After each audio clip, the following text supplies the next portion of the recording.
Okay, this is us. That's not me. Okay. All right, it's 5:30, and I guess we'll call this meeting of the Titusville Environmental Commission to order. So I guess we'll start with a call to order and then a roll call, please. Lori? Chairman Majek, I'm here. Vice Chairwoman Thompson, Here. Member Burdette, Here. Member Tucker, Here. Member Miller, Here. Member Delgado, Here. Member Nico, Alternate Member Young, Alternate Member Rosa. Here. Boy, the gang's all here, so we definitely have a quorum. Would you please join me in the Pledge of Allegiance?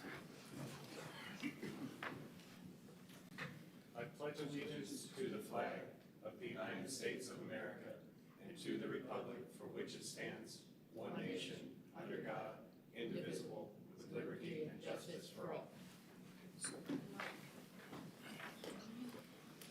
Do you have to determine which of the alternates is going to vote? Who's not here? John Nico's not. John Nico's not here, okay. Yeah, we'll have to decide which alternate votes. I guess the oldest one, but that would be, we have to decide which alternate gets to vote if we have a vote on something today. Isn't that just part of like whoever gets put up here? Well, we can come up here and I'll take a nap. I mean, Well, that would be my assumption, whichever No, alternate gets placed up here. in my book, you get to participate in the discussions. The problem is just the vote. Legally, we have to decide who's filling in for. In the past, you pick whoever's sitting up there. Okay, that works for me. Is So I assume it gets. That would be my thought. is that a motion, Bill? He was up there, now we're swapped. Can I have a motion for that, Bill? Sure, I move that happens. Okay. I second that. Okay, any other discussion? All in favor, say aye. Aye, okay, there we go. Any opposed? Okay, likewise. All right, so I'll entertain a motion for approval of the minutes. I make a motion to approve minutes from the previous meeting. Okay, Second. got a motion? I and a have second? some changes. Okay, changes, let's hear them, please. Okay, the first one is, figure out what page it's on. It talks about tracks, TRACKS, and I think it should be tracks, like TRACTS. Yeah, not train tracks. So Lori, there's two places where it says the word tracks. And it is in the third paragraph and the sixth paragraph. I'm sorry, what page? I'm Of the looking to minutes. see what page, okay. Minutes. Page 1, the last paragraph. It says, property was forced to put all wetlands into tracts instead of an easement. Okay, and then the other one is,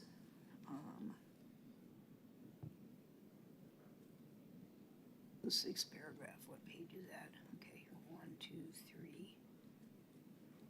Okay, so the next one will be on page 2 of 5 in the third paragraph.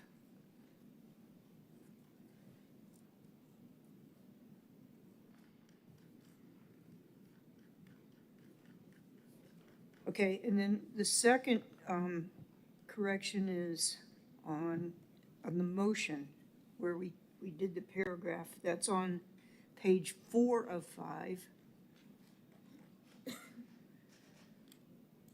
Okay, so we had that long motion, the paragraph.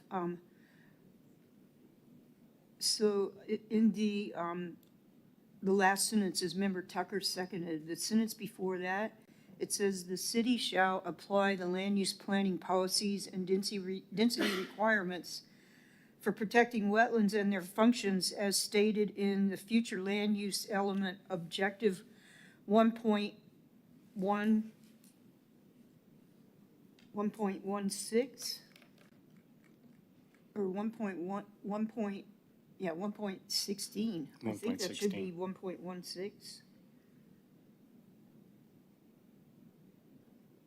And then and then it says, and the conservation element, that should also be objective 1.6. 1.16, right? No, I think it's 1.6. Give me a minute here. Oh, from the conservation element. Yeah, I think they both should be 1.6. Yeah, because the others, the 1.16 is from the flume. Right. No, objective 1. Oh, it does. Okay, 1.16. You're right. 1.16. Yep, they're both 1.16. The future land use They is sure are. objective 1.16, and the conservation element is also, no, the conservation, conservation element is objective 1.6. If you look at the comprehensive plan, conservation element, wetlands policies, Yes. it's objective 1.6. So the future land use is objective 1.16. That's correct. And then the conservation element, you need to add objective 1.6. And then on page, also on page 4 of 5, the third line up from the bottom, it says Vice Chair Thompson was unclear about 1.16.2, and if that suggestion was to leave the language as it is instead of, I'm going to finish that sentence, instead of making the TEC's recommended changes to future land use element policy 1.16.2. That sentence doesn't make sense the way it's written. I'm not gonna lie, that was a lot harder than I thought it was gonna be. And you did a wonderful job on the minutes. I mean, there was a lot of really complex stuff that was discussed at the meeting. And, I mean, you had to run the meeting after Brad left and be Lori also, so. Right. It was an impressive showing. I congratulate you. So thank you. Those are my recommended changes for the minutes. I have one recommended change, and that's at the top of page 3 of 5, where the first sentence is Chairman Myjack asked how to find the most accurate data, not date. It's data, and use LiDAR then to categorize the areas. That's the only one I saw. Oh, yeah, good job, good catch. Any other recommendations, changes, discussion?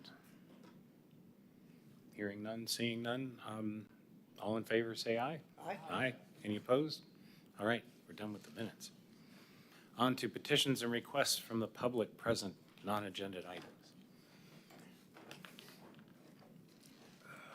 First, I want to congratulate you, Mr. Johnson, on being able to get up and walk and move as easily as you are, having had the surgery that you just had. So I just had surgery on, had a hip replacement, and the next day, I was in no pain. I walked out of the hospital. I don't know how that happens. Anyhow, I'm glad you guys are here. This is a big deal, what you're going into TEC. And I've talked with my wife about doing an autobiography, and I think that the title will be How to Make Enemies and Lose All Your Friends. That would be the title of the book that I might do. So with that understanding, I just want to talk about some dishonesties, false reports, cover-ups, and corruption by the city of Titusville. It's not a popular subject, but it's not nice for me to talk about. So we have unmaintained legal positive outfalls under I-95. Big deal, big deal. Violation of law for 59 years. We have, in 1985, the city of Titusville passed, I only get 3 minutes? Oh, I thought it was 5 minutes. So they have passed a freshwater management study that is based on a principle that called the Guyman-Hirschberg principle, but it doesn't apply to the city of Titusville. That's been going on for over 40 years. It's nonsense. No professional engineer will oppose me on this matter, yet the city of Titusville still holds it to be true. Guyman-Hirschberg principle applied to the city of Titusville. So in other words, the city has built dams and so forth. They've built dams. Here's questions for the dams. How can you build a dam and not survey what the dam floods? How can you build a dam without compensatory storage? How can you build a dam without contacting FEMA? This is the city of Titusville. The city of Titusville, and what I'm talking about is dishonesty, false reports, cover-ups, and corruption by the city. So I'm not very popular here. I just thought I'd mention that. I also thought I'd mention something else, and that is Elizabeth Avenue. It's called Elizabeth Townhomes, corner of Elizabeth Avenue and Whispering Hills Road. I used to own both sides of the streets of Elizabeth Avenue.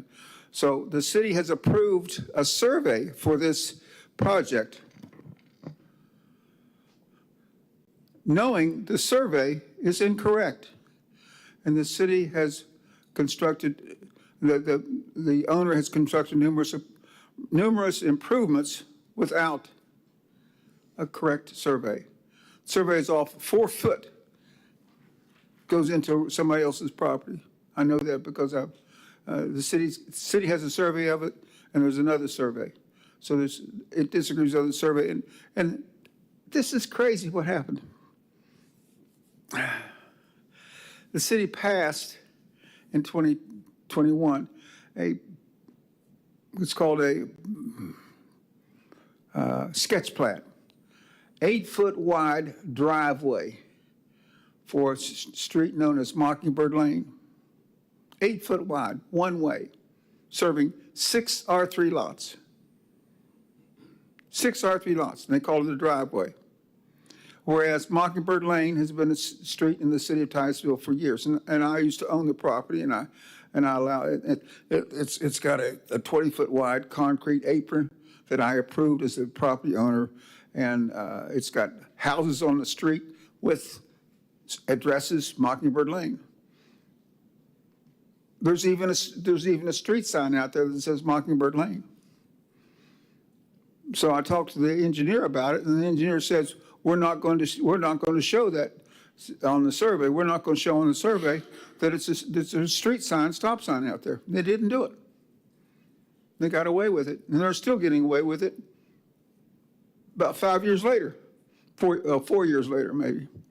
So what I'm talking about again is dishonesty, cover-ups, and corruption by the city. I can't give you a reason why they do that, but they certainly don't like me. They've come to my church. They've come to my house. I'm talking about the Titusville Police Department, and it's not good. So I'm going to close at that. If you have any questions, I'll be glad to answer any questions. Thank you. That's all. God bless you guys. Keep it up. Thank you. Anybody else? Okay, hearing none, I guess we'll move on into old business. So we're back into water resources and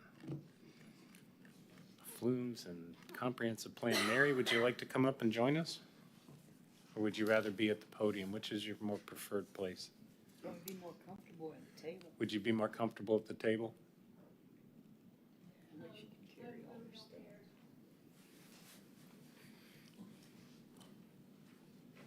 She can sit like that.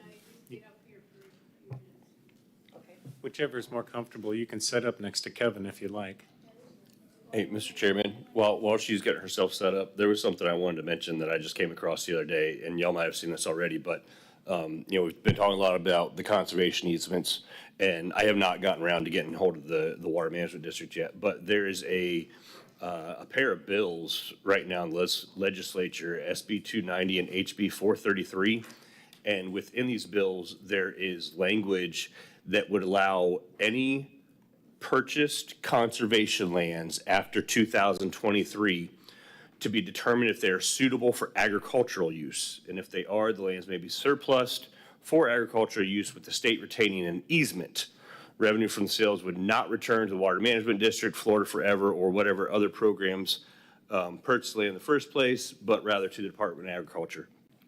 So I don't think the conservations we're talking about within town are probably in danger of this, but you guys know I'm on the eels, and this is very significant for the lands that we have through eels, Florida Forever, the Water Management District, some of the bigger lands and all that. So I got this through Audubon, and they've got the link to send the automated emails and all that. But I just want to bring that up because it is obviously, like I said, directly related to the conservation easements. What was the House bill number? HB 433. Thank you. Yeah. And 290, SB 290, right? Right. Just a quick question, if I could. Are we talking tens of thousands of acres? Are we talking 1,000 acres? Are we talking a Central Florida issue only? Or is that, I where will. in the state are we talking about? Well, I will admit know? that I did not go through and read the didn't go- bill. oh, I read sorry, fair I enough. read the summary Audubon sent, but from what I read, this has nothing to do with any particular part of the state. It is conservation easements that are purchased by, like I said, they reference Florida Forever, Water Management District. It would seem to me that would include eels. It says that it does not include state parks, state forests, and wildlife management areas, which would be administered typically by FWC. But not all eels lands are under conservation easement specifically, but a fair number are. And so I see no limitations on acreage or anything else. It just makes it to where any conservation easement can be looked at for agricultural use. Okay, well, thanks. Wow. Have to look into that. All righty then. Yes, Bill? Today they had a workshop, I don't know if anybody heard of it, 1,000 Friends of Florida. Anybody heard of them? Okay, well, they had a workshop today and they talked about that. So they talked about the bills that were before the state and what they meant. So you learned it through EELS, I heard about it through 1,000 Friends of Florida. So during the state legislation, when they're meeting, they have weekly meetings about how the progress of the bills are moving. So the bill he just mentioned, I heard about it this morning. So you could join them next week or so and find out the progress, because they monitor the progress of the bill, how it's going through and how it's changing. And when I heard it this morning, then I thought, well, that's going to impact us, or good. So you brought it up, so good. So I'm backing you up that anybody here wants to check on that. That's a way of doing it. Go to their webpage, 1000fof.org, Friends of Florida. Very good. Anybody else? What, is that in response to the loss of ag lands to development, and now there's the agricultural community starting to freak out and say, we need more ag lands? Is there a reason for this bill? I don't know the background, but I would imagine that is what it is. Because even at EELS, we get sometimes land that we want to purchase for conservation use, but then we get others that come in and try to get us to set it aside as agricultural easements, which is which we do sometimes if it's so heavily disturbed that preservation isn't an option any longer. But I would guess that is the source. What they said this morning was the cattle ranchers want another place to put their cows, and they don't want the cows damaging the land.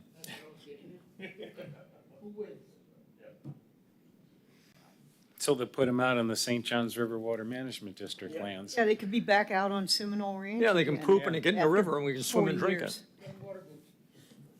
Ay, ay, ay. Oh, what I got to put up with here. Okay, let's get on to wetlands, please. Mary, you want to pick us up where we left off? Okay. I hope you got an email that Lily sent you. I hope you noticed it. It was about your update to flu policy 1.16.2. And anyway, I included some attachments with that. I included one about the chronology of the language that you wanted to have the strike through with. And then also your Park Avenue subdivision slides, I had that. And then, talking about conservation easement, I did find on the water management, St. John's River Water Management, on their website, and I put that in your the emails. Well, it's the St. John's River Water Management District policy on releasing conservation easements, because Jason had wanted to make sure that we all understood what the status was. And so I hope you've read that. It basically says that a property owner may ask the district to consider accepting mitigation credits or another piece of property in exchange for releasing a regulatory conservation easement. And this isn't very common, but it tells a little more details about their policy. So that's important. What I really wanted to say in that email was, I know you all were very pleased that Brad came, and everything he said was right. Everything he said was right. It's just that I had this piece of information that I don't think he had at the time. And it found another way of allowing plan development, that's PD zoning, to be allowed so that wetland areas could be counted as open space. Now, there was an ordinance that was adopted between this Park Avenue subdivision transmittal to the state and the Park Avenue subdivision adoption. And that ordinance allowed, that ordinance change allowed PD zoning in addition to OR, which is open space and recreation, zoning in conservation land use. And what that did is it made that caveat that you wanted to strike through unnecessary. It's not necessary now, besides the fact that it conflicts with conservation element strategy 1.6.3.2, which is the 5-acre rule. And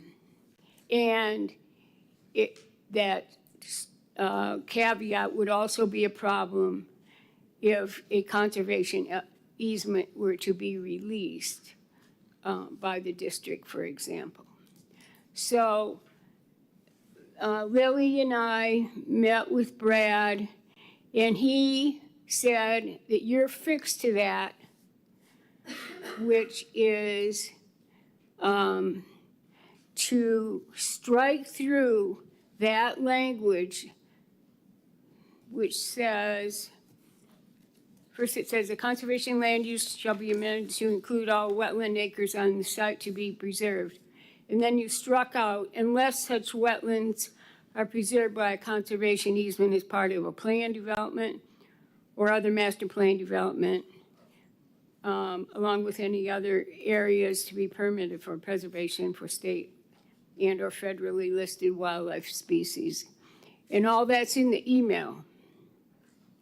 So I hope it works if we send you some emails before the meeting. Not trying to overload, but is that okay? If we send you a little bit of reading material beforehand? Yes. Okay.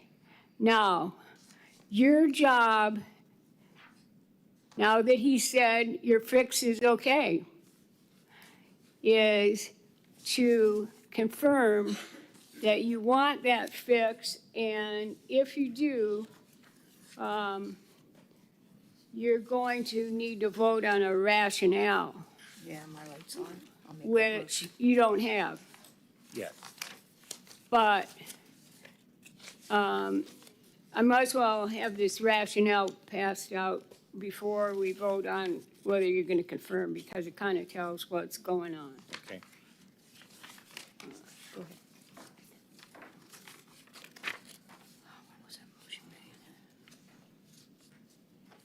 This is the rationale for your strike-through stuff.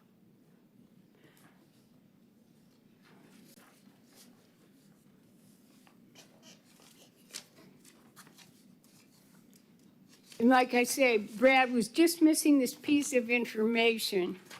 And, I don't want to spend too much time, or we go through the slides again. Oh, he's got him up. Okay, we will go through the slides again then. Yeah. Yeah, just let them make sure they get their papers. Are the slides in our packet by chance? It's up on I the, understand. Yeah, great. Which is not on Bill's gonna bring some more over here.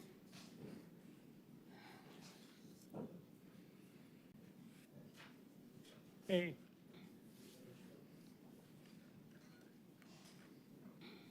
That's it. Just him is the only, we haven't, you have one, Lily, right? Yeah, here you go. Oh, thank you. Okay, so read it over. Then we'll go through this.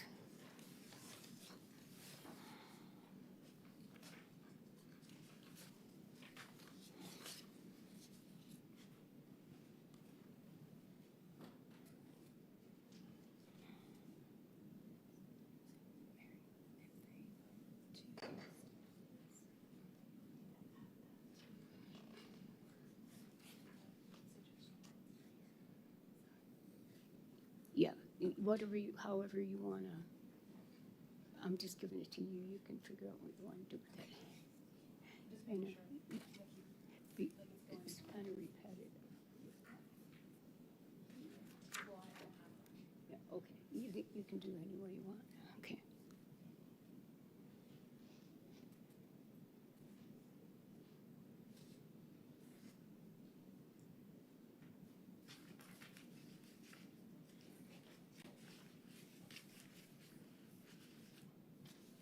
So are you ready to look at the slides again?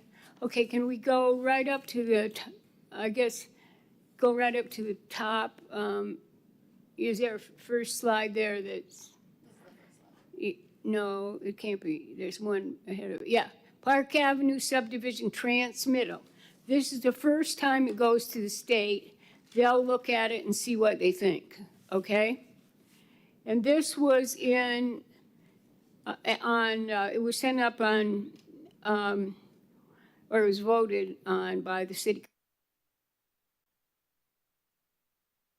September 25th, 2018. Now, before that time, we had the South Carpenter Estates, which wasn't a conservation subdivision, and then earlier that same year, on February 27th, 2018, they added that caveat because if you'll remember, they wanted to have more conservation subdivisions and clustered subdivisions so that the wetlands would not be impacted. And that was in February. And then in September, the Park Avenue subdivision transmittal went up to the state and the state checks the future land use. And you'll notice the existing one had both low-density residential and conservation, which is the wetlands. But they were gonna put everything, including all those wetlands, in low-density residential. That's the picture on the right. So there was no more conservation there because they were gonna get an easement with the district and they were gonna use planned development zoning, okay? Now, let's move on to the next slide. They are basing this decision to get rid of the conservation land use on the wetlands on that new caveat. It says that this is consistent with policy 1.16.2 of the future land use element of the comprehensive plan. And they give the language, says the project will protect the wetlands via conservation easement or other restrictive covenant through the PD zoning and master plan, which is consistent with policy 1.16.2 of the future land use element. In other words, they're using the new caveat to get this through and have all low-density residential on that property, which is now Huntington Park. Okay, on to the next. Now, state came back, they approved it. They weren't batting too many eyes. Next slide. Now they have to go through another vote. It's called the adoption. I know some of you are quite familiar with this process, but it has to go through another vote by the city council and by, no less, the P&Z again. Well, guess who was appointed to the P&Z just right before this? The former city attorney, Dwight Severs. Now, he took one look at that transmittal and he decided that this was inconsistent with the 5-acre rule, the Conservation Element Strategy 1.6.3.2.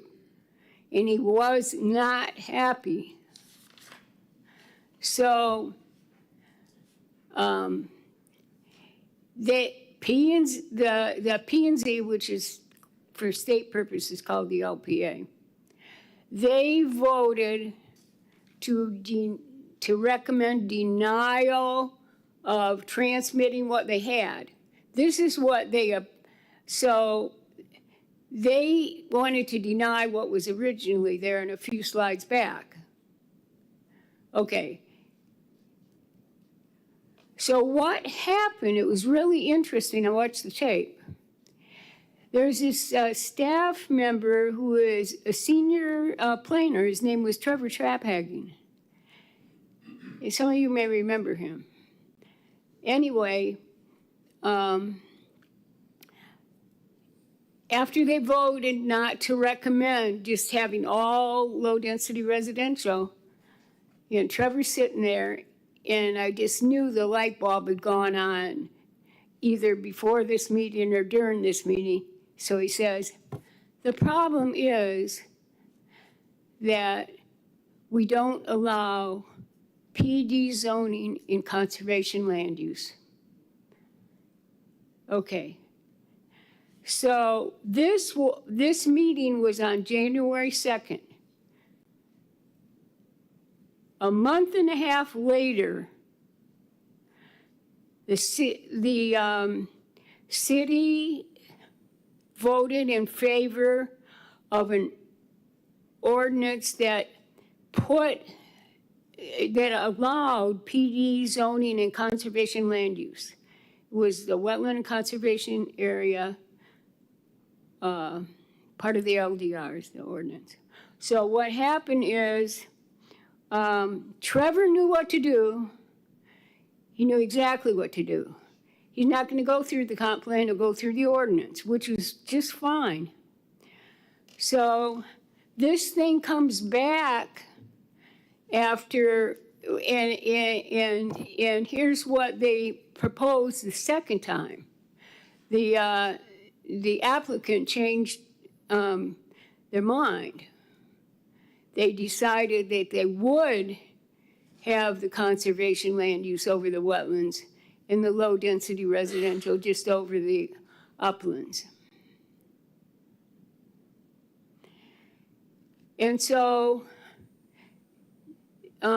this idea did not conflict with Conservation Element Strategy 1.6.3.2. It was okay. So the P&Z voted to adopt this. The city council voted to adopt it. And all was well. So if you go to the next slide.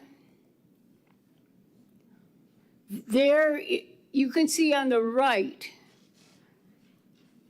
that they made all the zoning PD. It had been R1, B, and OR. But they made it all PD, and that is because they wanted to promote cluster development and give credit for open space in wetlands. So that's, and that information about that hearing is what Brad did not have in the ordinance. And I had the ordinance from some research done a few years ago. I got it from Wanda Wells. So, in other words, to sum it all up, your strike through is fine, and everything Brad said was fine. He dismissed a little piece of information, and now he says it's fine. Yes.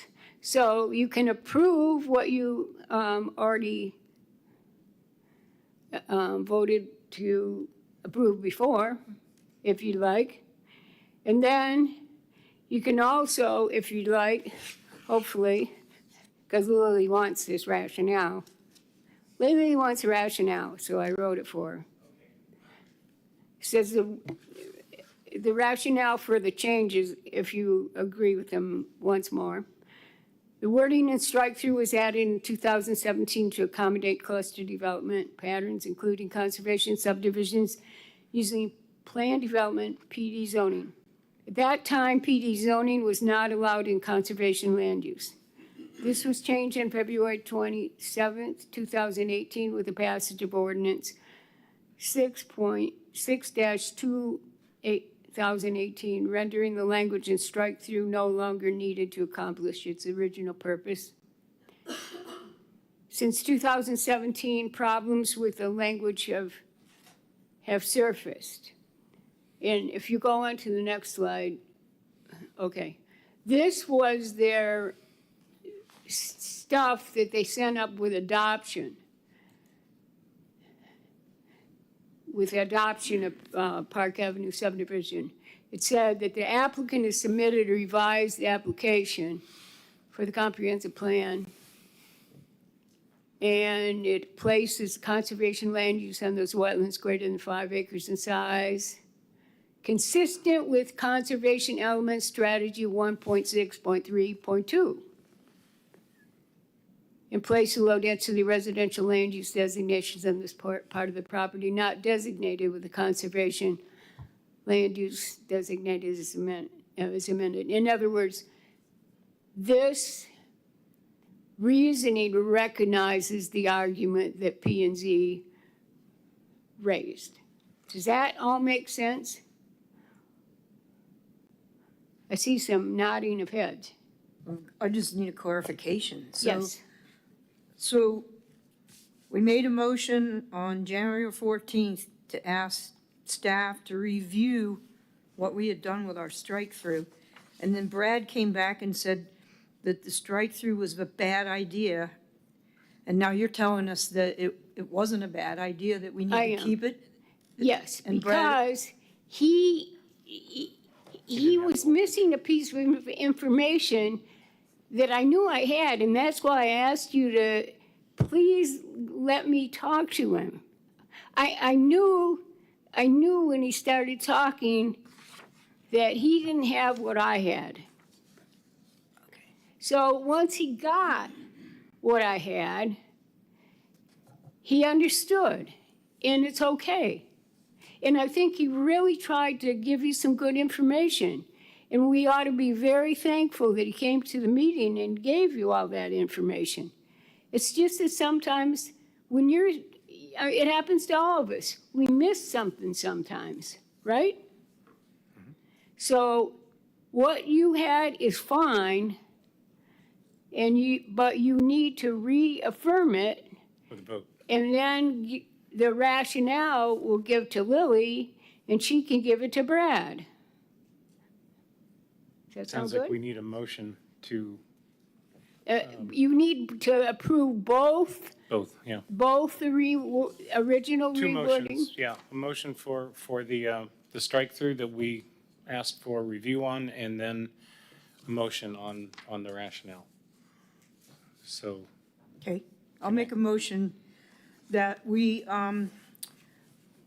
recommend approval of the changes that we recommended. I don't remember when we made that motion. but- 127, Huh? On the 27th? yes. We posed the question of staff on the 14th. On the 127, it says Member Thompson made a motion to staff to review the comment on the proposed language added to 1.16.4. Where- Oh, Yeah, but that's a different thing. the I think it wrong- was Yeah, in- this is I think it was meeting before 1.16.2. that. So let me try again. That says the 14th of January. Made a motion to recommend changes that had been discussed on the Flume 116.2 as amended. Yeah, we must have made a motion on the 14th. It's not reflected on this TEC motions sheet. It's not here. I think that, It just says we need to ask staff to look at our thing. That's, I thought, what we just did, and then Yeah. we got the answer back via mail. Yeah, so, all right, let me try again, Lori. I make a motion that we do a final approval of the motion that we made regarding future land use element policy 1.16.2 and keep the strike-through in that we recommended, I believe, on January 14th, 2026. Second. Okay, got a motion and a second. Is there any other discussion? Yes, Bill? So with us making this, we won't have confusion again in the future? Correct. Well, I wouldn't go that far. Slightly less, maybe. All right, can I have a roll call vote, please? Member Young? Yes. Member Burdette? Yes. Member Delgado? Yes. Member Tucker? Yes. Vice Chairwoman Thompson? Yes, Member Miller? Yes. Chairman Majek? Yes. And now the justification, the rationale. I need a motion for that. I move that we accept the rationale as submitted by Mary Sfar for the strike-through that we just voted on. Okay, I have a motion. I have a second. Second. Hector beat you out that time. All right. Any other discussions, changes, recommendations? Okay, let's have another roll call vote, please. Member Miller? Yes. Vice Chairwoman Thompson? yes, Member Young? Yes. Member Delgado? Yes. Member Burdette? Yes. Member Tucker? Yes. Chairman Majek? Yes. Okay, that's done. well, thank you. Are we going to go on to the next topic? The next topic being, Can we go back to that last slide? I got a question about Yeah. that. Particularly the conservation and then the low-density residential. One more back if you can. Yeah. In the one on the left, Wait, That- that's the, Understood? yeah. Oh, I see. Yeah, That's yeah. conservation and Yeah. low-density residential. yeah. And the one on the right's all PD zoning, right? Both of them had all PD zoning. But the one on the left had conservation land use. And The one on- land use was, the land use is what was different. They both had the PD zoning, They both have PD. One is conservation, one is. but I low- didn't have a slide for that. Okay, well, what I'm trying to get at, Mary, is that if conservation land use can have 1 unit per 5 acre and that's fixed, why don't we just consider conservation land use to be permanent? And then when they want to do a PD zoning like this, they get to transfer their 1 unit per 5 acre from the conservation space into the upland space. We're gonna have all this huge discussion on this. We're gonna have a huge discussion on this, so if you can just Hold off. hold on. All right. Okay, so Enough the preview. next topic is what happened to your other motion for 1.16.4, which was the one that you had to avoid deferring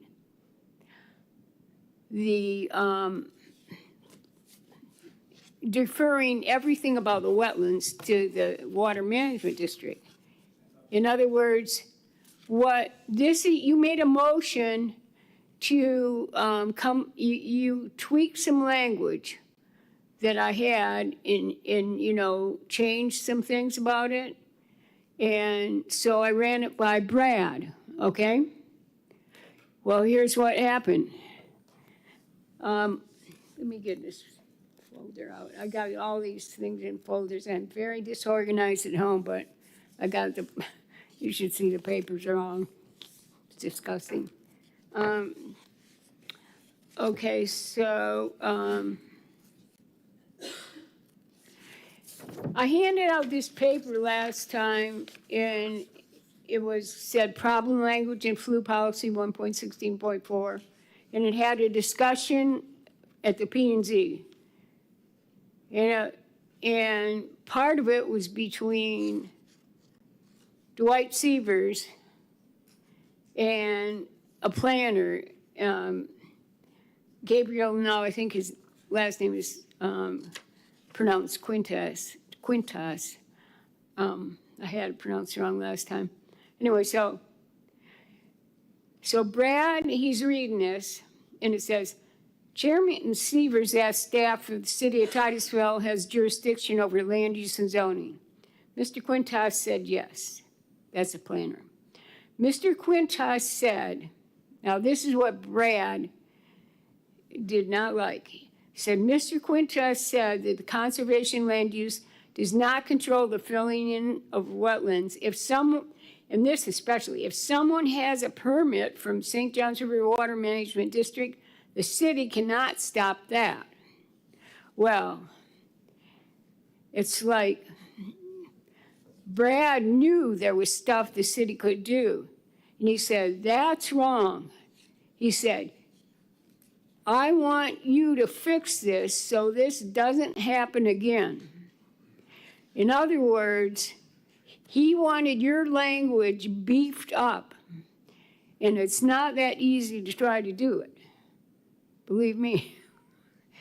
So what happened is I worked on it, and he's, the deal was I try to work on it. If Lily wanted to work on it, that's fine too.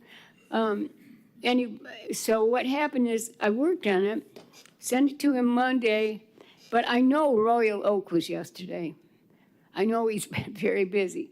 So I know he saw it, but I haven't got his feedback. So what we're gonna have to do with this one, which just applies to the last sentence in policy 1.16.4, we're gonna have to just defer it to another meeting. We don't have the answer, okay? We have to get buy-in by Brad, and he hasn't had time to look at it, and study it and make sure that he wants what I suggested for beefing it up. And the other thing, he said he had some information about the, data sources and I don't understand all this stuff, but what's used to determine the extent of wetlands that might go beyond the property. I told him that if we could defer that to another meeting because we've got to get going on some of this other stuff, right? So that's going to be deferred as well. We'll come back to all that. I know some of you understand all this stuff a lot better than I do, for sure, about the data collection, but that's on hold too. So now we're ready to start our big project, which is the Lieberman example. Now, did you get an email about that one? Mary, Hector, may I ask you a question? Yeah. On going back to keeping other entities from dictating anything to the city.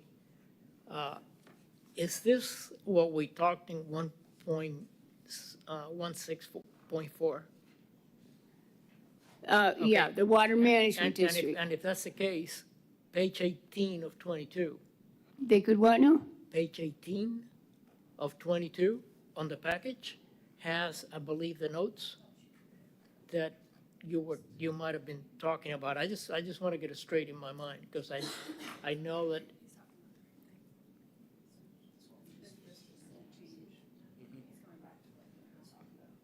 Okay, wait, is it? Okay, yeah, okay, that's the stuff he's looking at to see if we beefed it up right. We don't have an answer. We don't have an No, answer. I understand, but I just want to make sure that that was the stuff that That's the stuff, we were talking about Yeah, just for exactly. the sake of anybody else. Yeah, you had some really good thoughts, I remember. Oh, well, I And don't know they about flew that, kind of over my head, some of them, I gotta but, okay, say. all right, so that's the one we're talking about. But we're not talking about No, it no, that tonight. we're not talking about, but. We're not talking about, Okay, we're all right. talking about something more understandable tonight. Okay. Okay. Okay, thank you. Okay, then the next topic is one of the most, I'll just say interesting examples of what somebody tries to do with their property. It's called the Lieberman property. It's on State Road 405. Okay. You got a bunch of documentation, and I'm gonna see if we can get, I got paper copies. Would you like them? I had them for last time. Okay. So, Lily, I'm gonna put you to work, and I'll bring some up too. We got a lot. Lily made those copies for us, which is great.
Okay.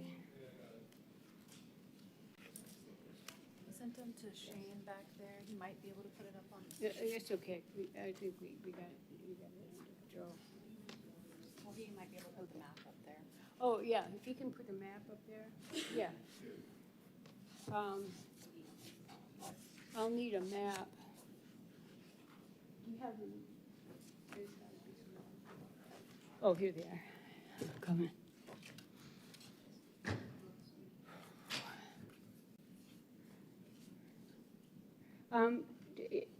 Lily, I need, if there's some more maps, I don't have any map. Do you Okay, I have think some we're extras? papered. Okay, yeah, take them.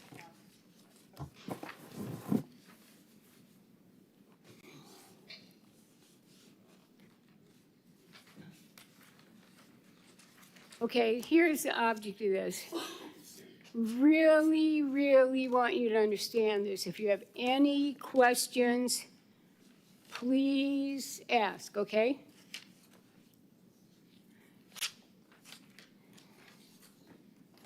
Okay, so this first map here, which is up on the screen, is what the Lieberman, Mr. Lieberman wanted to do. He wanted to, okay, so there's, the uplands are just near the road. And you can see it says proposed development area. Well, a lot of that is the uplands, but what happens is that stuff in the checkered green is how much he wants to fill. He wants to fill 5.42 acres of a 125 acre wetland. And then it also shows kind of around the edge, around that yellow edge, secondary impacts. The Water Management District figures that, you know, if you fill a bunch of wetlands, you're going to have an effect a little bit beyond that wetland boundary, right? So that's the secondary impact. And what happens on the you know, south there, he's impacting another person's property, which really upset Joe Lynn. Okay? Mm-hmm. Now, we're gonna put that aside for a second and go on to the next map, which, see if we can get it. Lily's gonna get it for us. There we go. Okay.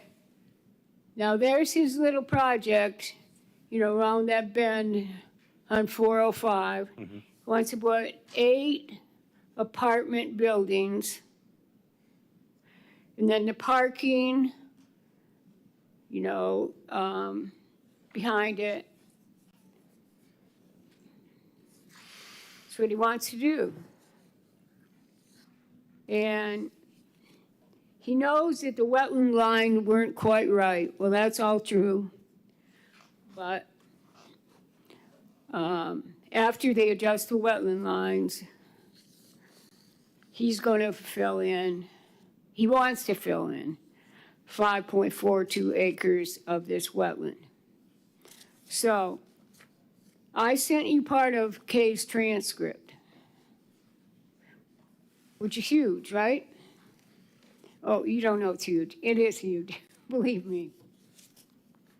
It is huge. Okay, so if we can, okay, so I guess we better look at this we need to look, we'll look at this paperwork while I read what Brad said, because I'm going to read from Kay's transcript, okay? I'm going to read what Brad said, and it goes to the first page of this handout, right? He said, this is Brad. Council members and citizens, I want to point you to page 378 of your packet. I will identify the findings and a recommendation, and I'll go through a few of the pages to give you an explanation of why we came up with these findings in this recommendation.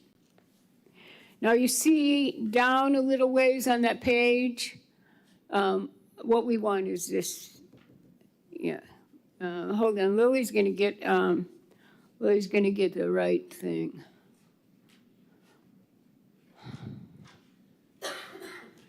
Because we're looking at this paper, it's all stapled together. And it's got some findings.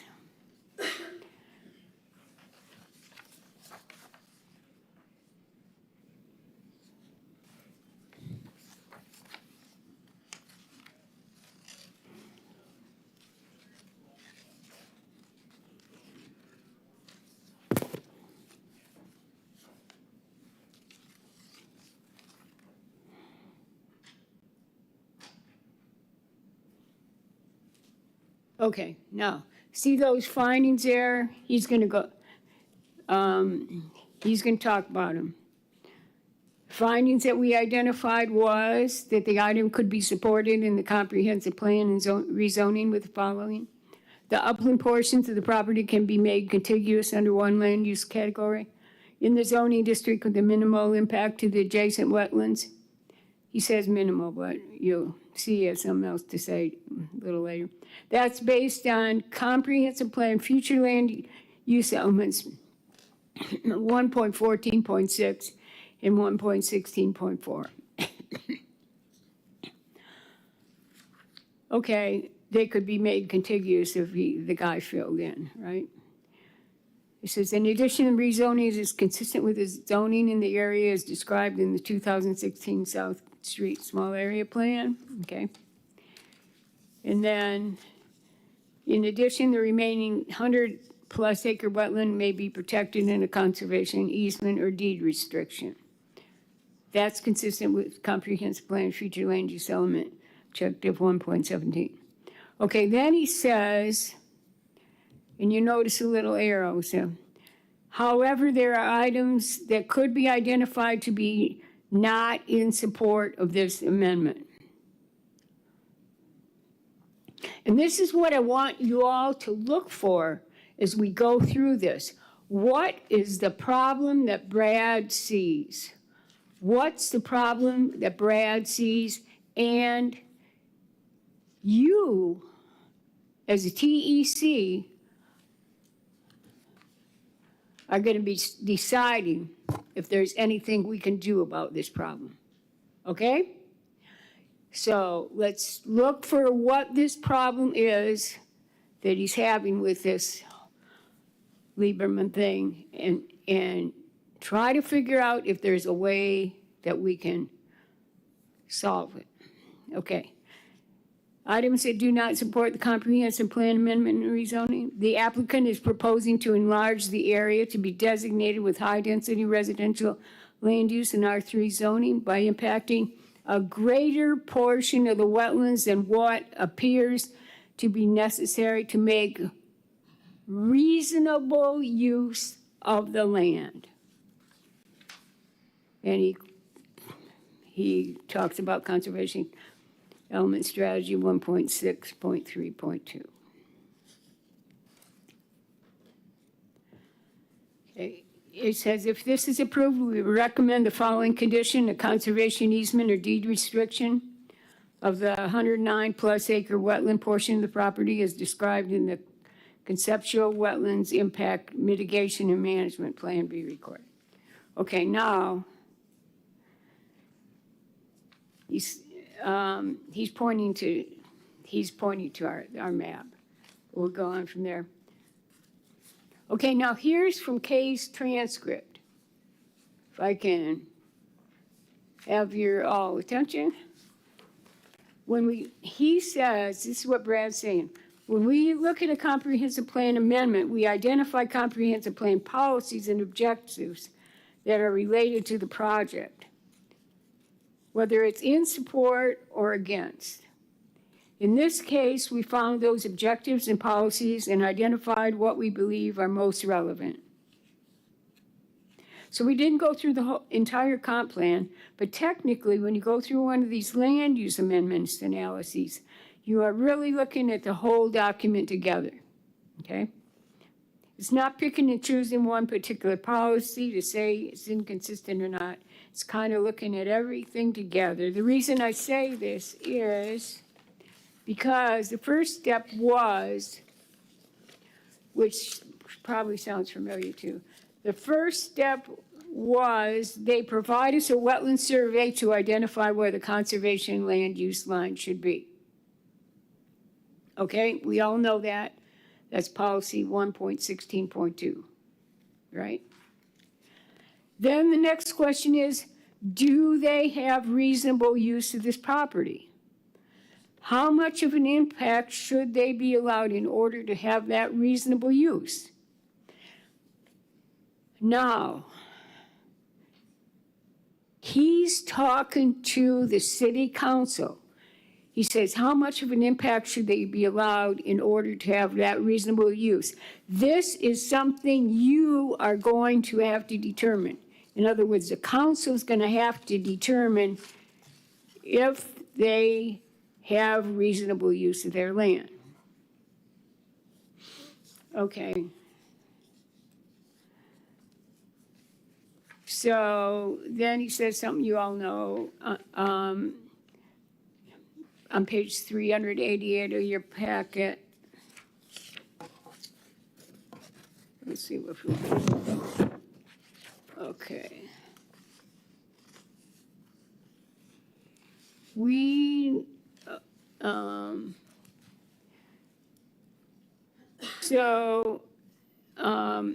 Yeah. Just, and it says on 388 of your packet, I'm looking at future land use element strategy 1.16.2. And then you know this one, conservation land use is present on the specific site. The property owner shall submit a preliminary environmental assessment, including a wetland delineation when wetlands are present. You all know that. The reason for this is to allow the property owner to justify being able to change the boundaries of the conservation land use. And that's what they're doing here. Now, please turn to that next page of your handout. Is page, at the bottom it says page 388. And I got some little arrows down at the bottom, okay? And this is future land use element policy 1.16.4. And he is zeroing in on the first sentence of that. You all worked on the last sentence last time. Okay. Says, impacts to areas designated as conservation land use designation shall be considered if it is unavoidable due to absence of feasible and or practical alternatives for reasonable use of the land. So they're talking about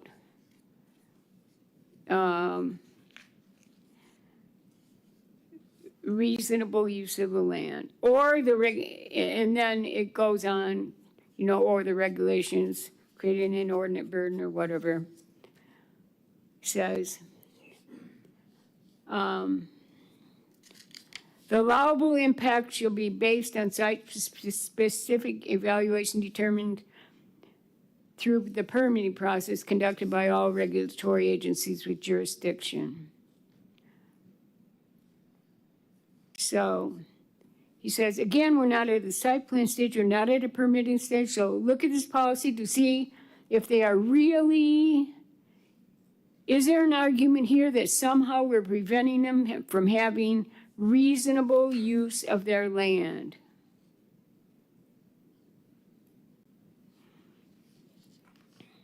Okay? So that's something you can take a look at, you know? And,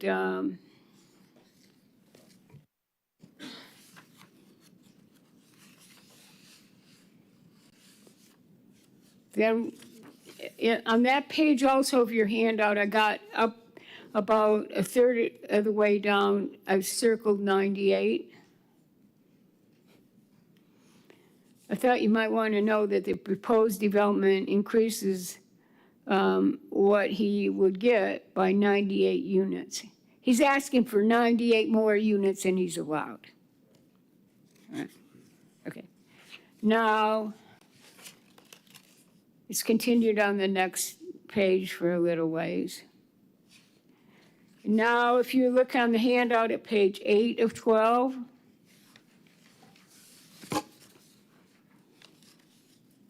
I got one arrow. Says, the applicant's environmental report describes the functional value of wetlands. On a scale of 0, not present, to 10, optimal, the current functional value of the on-site wetlands are rated a score of 8. This score is between a moderate wetland and an optimal wetland. Well, the city hasn't seen many 8s. This is a really nice wetland.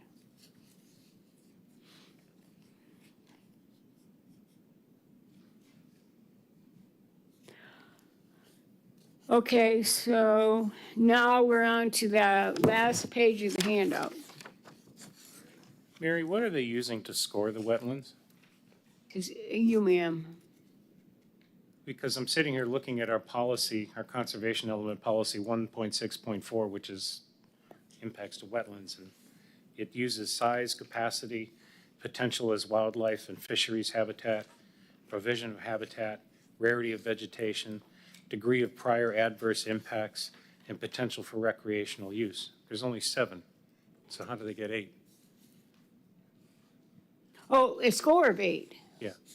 They have a score of 8 on a scale of 0 to 10. The Oh, I UMAM see score. 3, but I see 7, but I don't know what the other 3 criteria are. They're basing it on this uniform assessment method. But we have in our own Yeah, comprehensive plan, we specify what to use, and it's a different scale. That's my question. That's not the FDEP uniform assessment. yeah, This is ours. you know, I don't know the answer. You know, I know that as far as the district, you know, you can get the applicant's handbook. You know, it's just by going on the website. Well, I just wondered if our strategies are using our policies or whether our strategies are using some other policy. But we're supposed to use the state method, Okay, which do we I need think to? Brad had a little bit of, he didn't quite understand what was going on, and I think for good reason. Not because he couldn't comprehend it, but because there's something a little bit strange. Yeah. I'm sorry, I don't know anymore. Okay, all right. Okay, so the last page of your handout is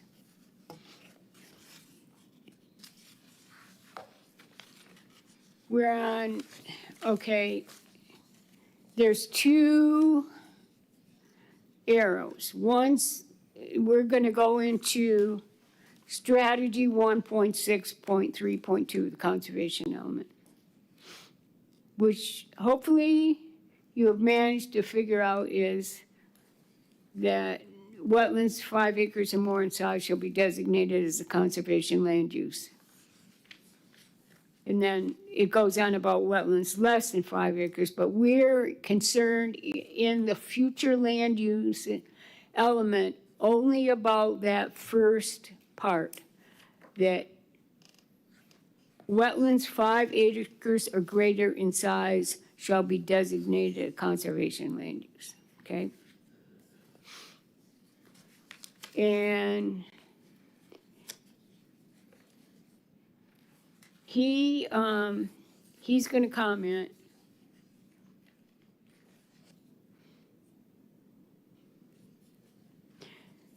He says, another important policy, this is from Kay's verbatim transcript. Another important policy that you need to consider is on page 391. This is the last one I will mention. Comprehensive plan conservation element, strategy 1.6, or policy 1.6.3, specifically strategy 1.6.3.2. It states, at a minimum, wetlands 5 acres or more in size shall be designated as conservation land use, and wetlands less than 5 acres will be subject to review to determine what protection, if any. It says, so staff's comment. Wait, you didn't finish, because then it says, said review shall be based on the functional criteria specified in strategy 1.6.4. Which is Okay. the one that I just read, not the state FDEP. And it says shall be based. Oh, yeah, that's in the conservation element, and we haven't gotten there yet. You may want to do something about that.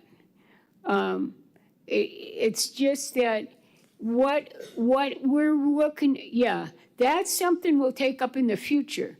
What we want now, What can we do now?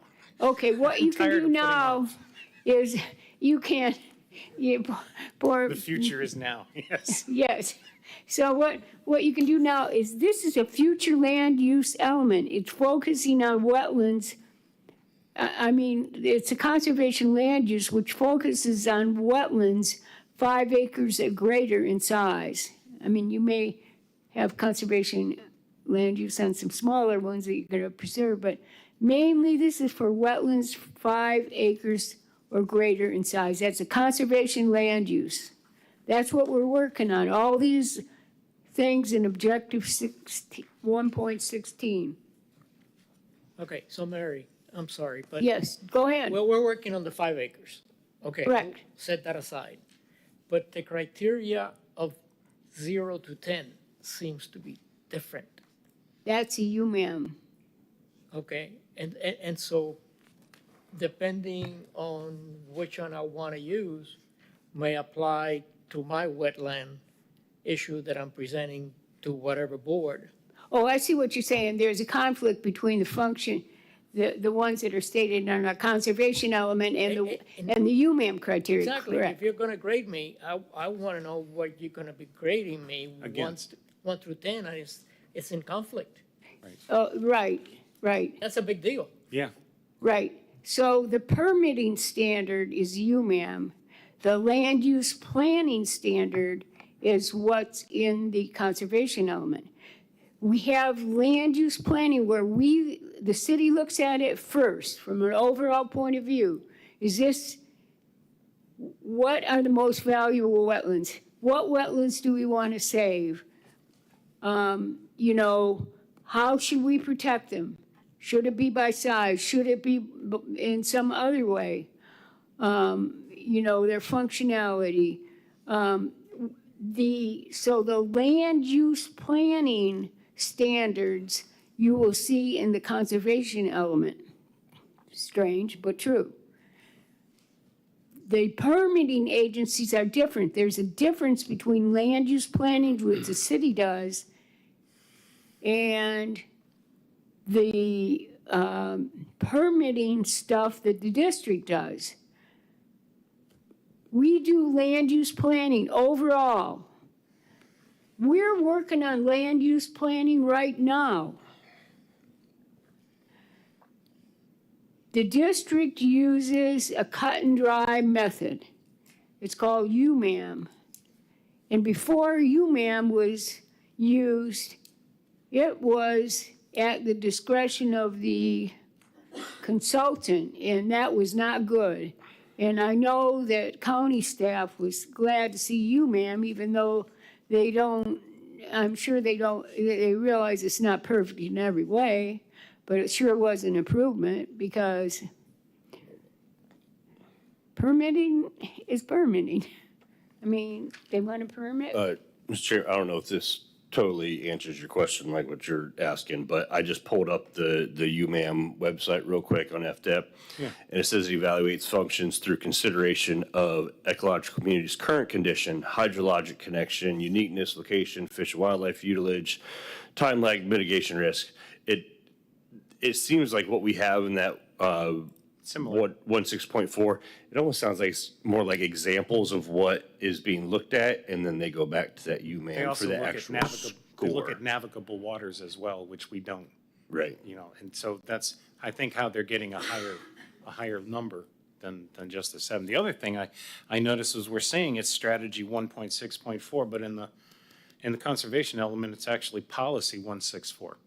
We don't actually have a strategy 1.6.4. We have a 1.6.3.2, but we don't have a 1.6.4 after that. Yeah, I think that, I don't have the conservation element right here with me.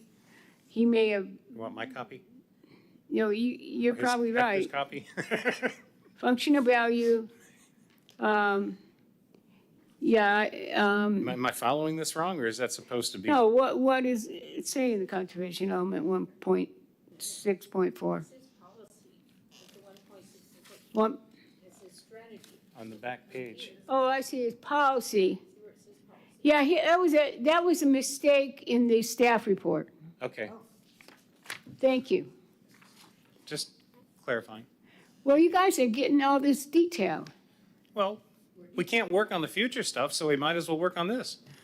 Hey, we're gonna get, okay, now I want, you see that last, you all see that last, thing that I got the, wait a minute, let me just finish Brad's stuff. Okay, got it so nicely for us, it says,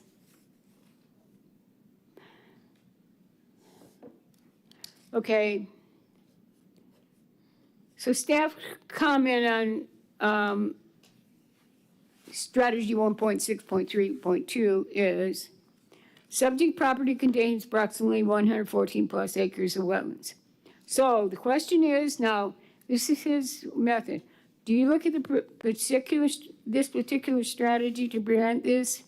Or do you look at other policies and strategies that I've identified in the previous pages to help you make the determination of, one, are they entitled to be able to change the boundary of the conservation land use with a proper wetland survey? That's to get the wetlands lines right. How much of an impact can they be allowed to have in order to make a buildable area appropriate for multifamily development under the current land use and zoning they're proposing? Then the third question, how much of that impact should they be allowed? So, okay, you see that down toward the bottom of the page, I got that line by that paragraph that says, this is what staff came up, this is staff's conclusion. This is what they think. The upland portions of the property can be made contiguous under one land use category and zoning district with minimal impact to the adjacent wetlands. The applicant is proposing to enlarge the area to be designated with a high-density residential land use in R3 zoning by impacting a greater portion of the wetland than what appears to be necessary to make reasonable use of the land. The applicant is proposing to impact 5.42 acres of wetlands with fill. The applicant could remove the proposed impact to the wetland located at the south property boundary, thereby reducing the impact to 3.5 acres. This alternative could also eliminate potential secondary impacts to wetlands on the adjacent property. So they think, staff thinks, the guy's asking for too much too great of impact to wetlands. Now, staff might be willing to give them some on the south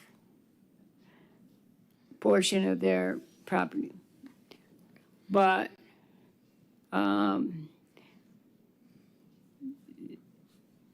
staff is presenting this to the city council, and they gotta make a decision, right?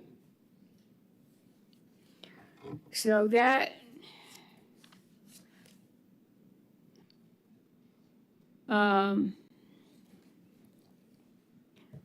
so that concludes that. So, we're going to, now go on to what the applicant has to say. You can put this paper away if you would like, or just keep it aside, okay? Has anybody got an idea what the main problem is? So, Mary, that's what I was about to ask you. Like, what, I can see a number of different problems or proposals to fix this. What are you, where are you trying to lead us on this? Like, what is it you think? I'm trying to, first thing I want you to do is figure out what problem is Brad and Eddie Galindo struggling with. What did they just pull their hair out about? What is the issue for them? Well, I can't read their minds, so I can you mean, tell us what you perceive as the Well, problem see if here? anybody else knows. Is it the dilemma of how to decide what is the reasonable use of the property? Yes, What is reasonable? What's the yes, litmus that's test for exactly what it is. Because policy 1.16.4 says that impacts will be considered, that's the first sentence, impacts will be considered to give them reasonable use of the land. And they're wondering what the heck is reasonable use of the land. And here they are facing these guys, and they got to deal with them. And they tried their best to figure out what reasonable would mean, and then the city council's got to decide. So that's what the problem is. It's exactly what the problem is. So are we looking to define what reasonable is or remove that so that there is no reasonable occasion to fill wetlands? I got some ideas for you to consider after we go through this. I don't know if we'll get through them today, but the county doesn't have that problem. Okay, They don't sit there deciding what's reasonable use of land. I guess I'm feeling a little frustrated because we've had all this information. I've read through all this. Like, I understand not just the reasonable part being a hang up, but I can see some other elements of this that could potentially be an issue as well. I'd like to understand where it is you're trying to get us on this. I'm trying to get you to see that you probably need to fix future land use element policy 1.16.3. Didn't you say before you had some calculation, you came up with 12 for somebody earlier when you first sat down? Is that what we're trying to get, is something really small, or it's up to us to decide whether it's small or large, that 10% or 12% would be enough? That's the kind of stuff that's going on in, the applicant's going to talk about. But what happens is what we have to do is see if there's a way of avoiding this dilemma for staff. I mean, is it fair that staff has to decide all this stuff when somebody asks for a land use change? Or is there a way of fixing it so that they won't be sitting there tearing their hair out. So, What does the county use? well, I'm gonna steal her thunder, huh? all right. But we could be You here all want- night if we don't. So let's make it a current thing to That's what talk about. I'm trying to. Yeah, I know, let's move it along. All right. Okay, so, we can go back to what happened a little later. You want to see what the county does? I'll show you. I brought, a couple of years ago, I actually, we were going through some of this stuff at TEC before. I don't know. Yeah, I know some of you were here, but not all of you.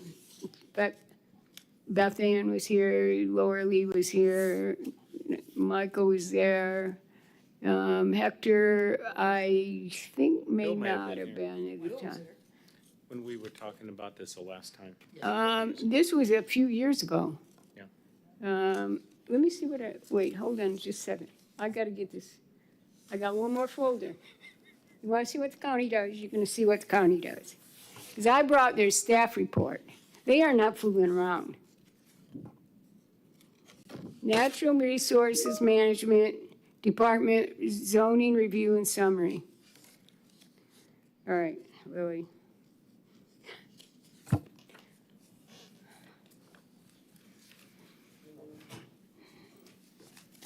I'm gonna have to punch. Mayor, holes. you've Did got we have- some county conservation element policy in our packet. Is that what you're? We had that before. We had those two key policies. Okay. Now you can see the application. I don't know if, we can start a couple down this way.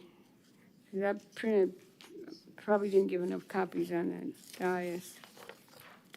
There you go, for you two. Yeah. Lily, here's one. Do you have enough up there? Because I have. Here you go. One short? Okay. Okay, there you go. You can take that. Okay.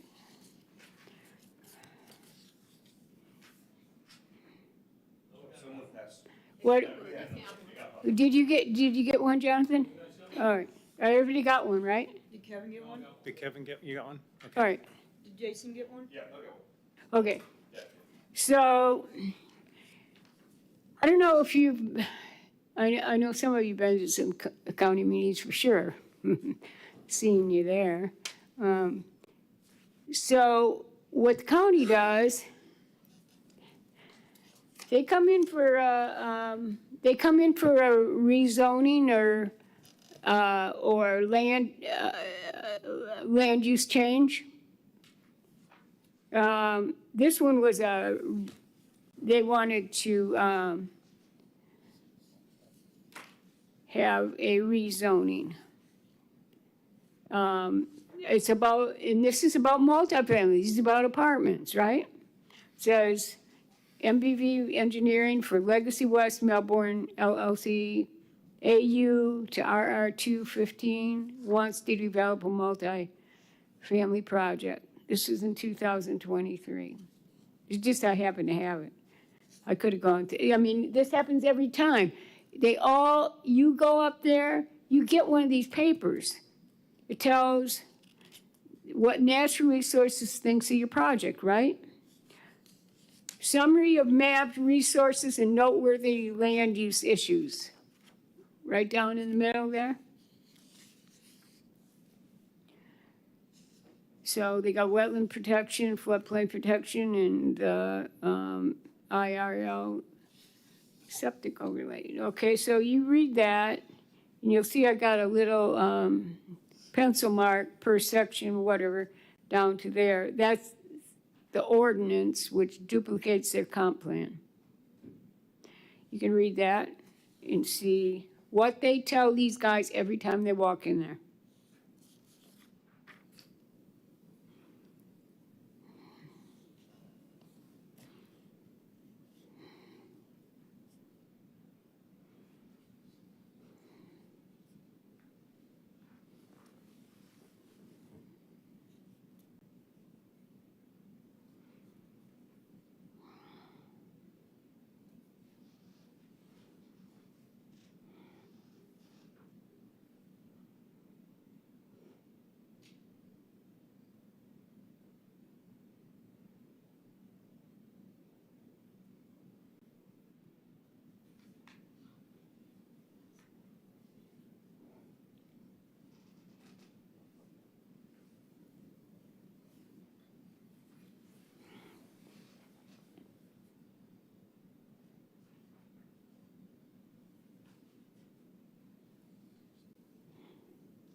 So it looks like the big difference to me is that they've got this 1.8% maximum in regards to, what do you say, multifamily parcels. Correct. So, So that would clarify issues like the Lieberman, was it Lieberman, am I saying the right thing? all right, Yeah, so that would put it more in black and white with the Lieberman what does case. what does Titusville have? Does it have anything like that percentage? No. What does it That's what we're have? saying. Just the one dwelling per 5 acres. 1 unit per 5 acres. That's in the future land use element policy 1.16.3. You guys want to jump to that? You want to jump to the solution? Sure. Yeah. Let's move on. All right, we'll jump to the solution. Not what I predicted, but you guys are raring to go. Okay. Put your foot on the gas there, Mary. Okay. Now, I'll get these two down here, Lily, and you can get the other ones. There you go. While you're passing that out, I have some questions about the very last sentence. Sure. And it says, "No site alteration shall adversely affect the existing surface water flow pattern, and development within floodplain areas shall not have adverse impacts upon adjoining properties." You know, So if we're looking at these PD North and PD South properties, aren't the development of the uplands on those properties gonna have impacts on adjoining properties? sure. And what you need to do, and I haven't done it, but you'll need to go through everything in the comp plan related to floodplain, which is, I believe, conservation element objective 1.12. I could be wrong. Well, is the Lieberman property, the wetlands, the 114 acres of wetlands on that, is that considered floodplain? Or is that something different? Yeah, but, okay, it is. But yes, it is. It is. I think what we have is, you'd have to look at, he wasn't looking, Brad did not look at the flooding policies in the staff report. He looked at the wetlands policies. I can't comment on what he thought of that. But I'm if not trying to- anybody's looking at PD South, it's a very good consideration. Because it's all over the comp plan and the Brevard County comp plan.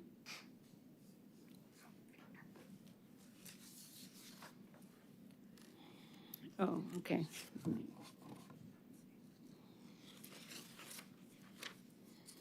Did you get one of these? Mary, out of curiosity, do you know where the county came up with that 1.8%? I sure do. I was in the room. Would you care to explain? Yeah. Okay, it's 1 unit per 5 acres, right? Okay. So, we spent 2 years, well, what happened is, you know that Inspire Placemaking that did our little, yeah. This guy's the manager of it now, the head guy, George. He showed up late at the county commission when they were gonna ask that their project bypass all the wetlands rules in the comp plan and have their own rules. That's what he was gonna ask. Well, mistake to show up late, because guess who was there? The environmentalists. And they didn't like that. They wanted, this is for the Vieira DRI, for Vieira West. Yeah, well, so Mary Boleyn was commissioner, and she heard a bunch of us, you know, I spoke, Maureen Roop spoke, you know, and there were other, you know, people speaking. And she said that she wanted the environmental organizations to be part of this discussion with the Vieira Company. So we went to these meetings for 2 years, and things are getting pretty bad. Vieira Company was taking a hard line on some of this stuff. And so we get in this room, it was hot, and we were all crammed in there, and, you know, Maureen and I were there, and, you know, there were 4 attorneys sitting in the room. And you know, previously, this Jay Exum, who was one of the Inspired Placemaking, or he worked with Inspired Placemaking, he had found the standard for how much impact a residential unit would have. It was 4,000 square feet in the state law. So anyway, Ernie Brown, he starts a meeting like, we are not getting from point A to point B, and something's got to be done, or else, you know, or else your project's not going to be approved, he meant.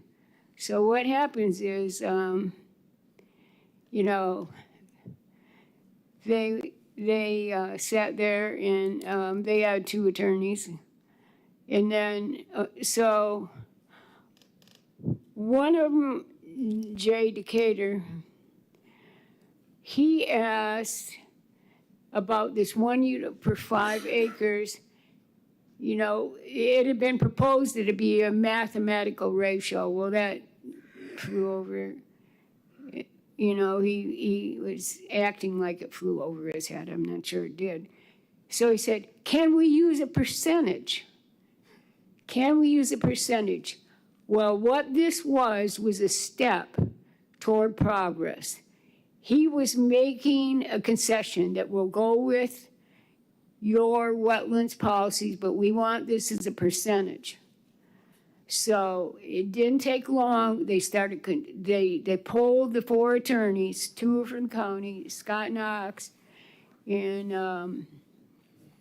I believe it was Christine Lepore, and then they had Jay Decatur and Duke Woodson for their attorneys. And they polled the attorneys and said, is it okay to use a percentage? All 4 of them said yes.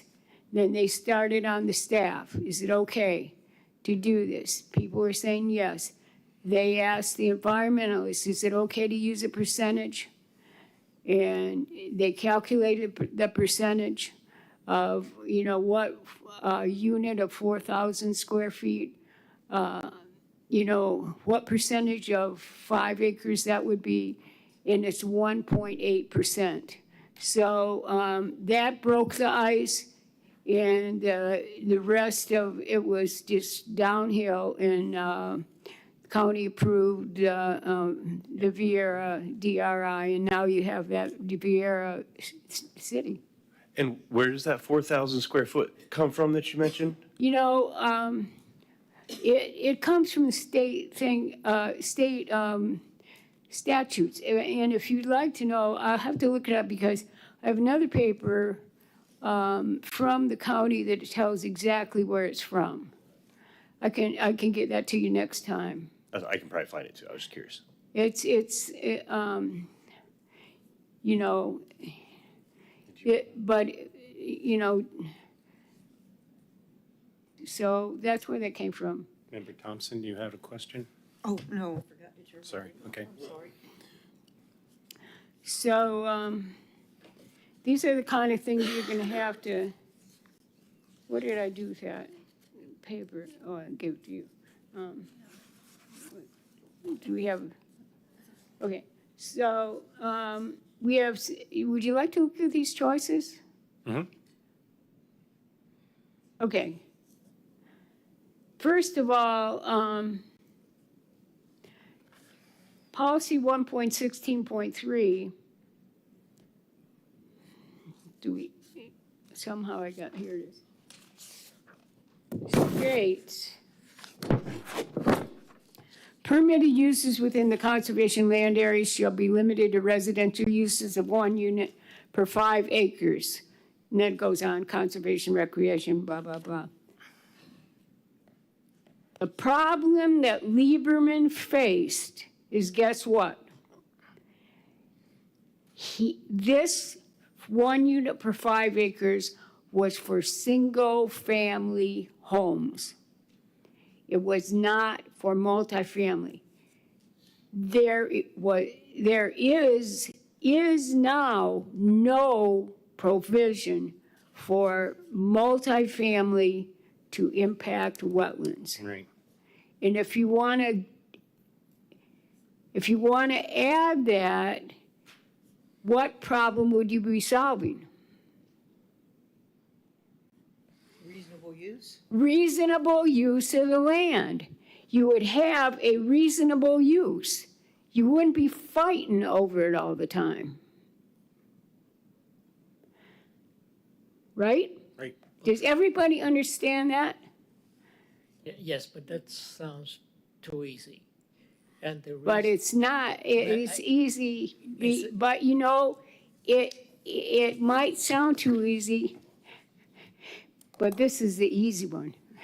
well, the thing is, multiple families bring multiple numbers Right, instead of a singular number, 1 unit. right, So therefore, it is a floating number that you're creating. right, If you build 4, you get this number. If you build 12, you get this number. If you build 90, you get this number, because you're dividing by the same number, which is the 1 in 5. And so Wait a minute, wait a mathematically, minute. that's the It's not multifamily units that you're compounding. No, but multifamily units create an area issue.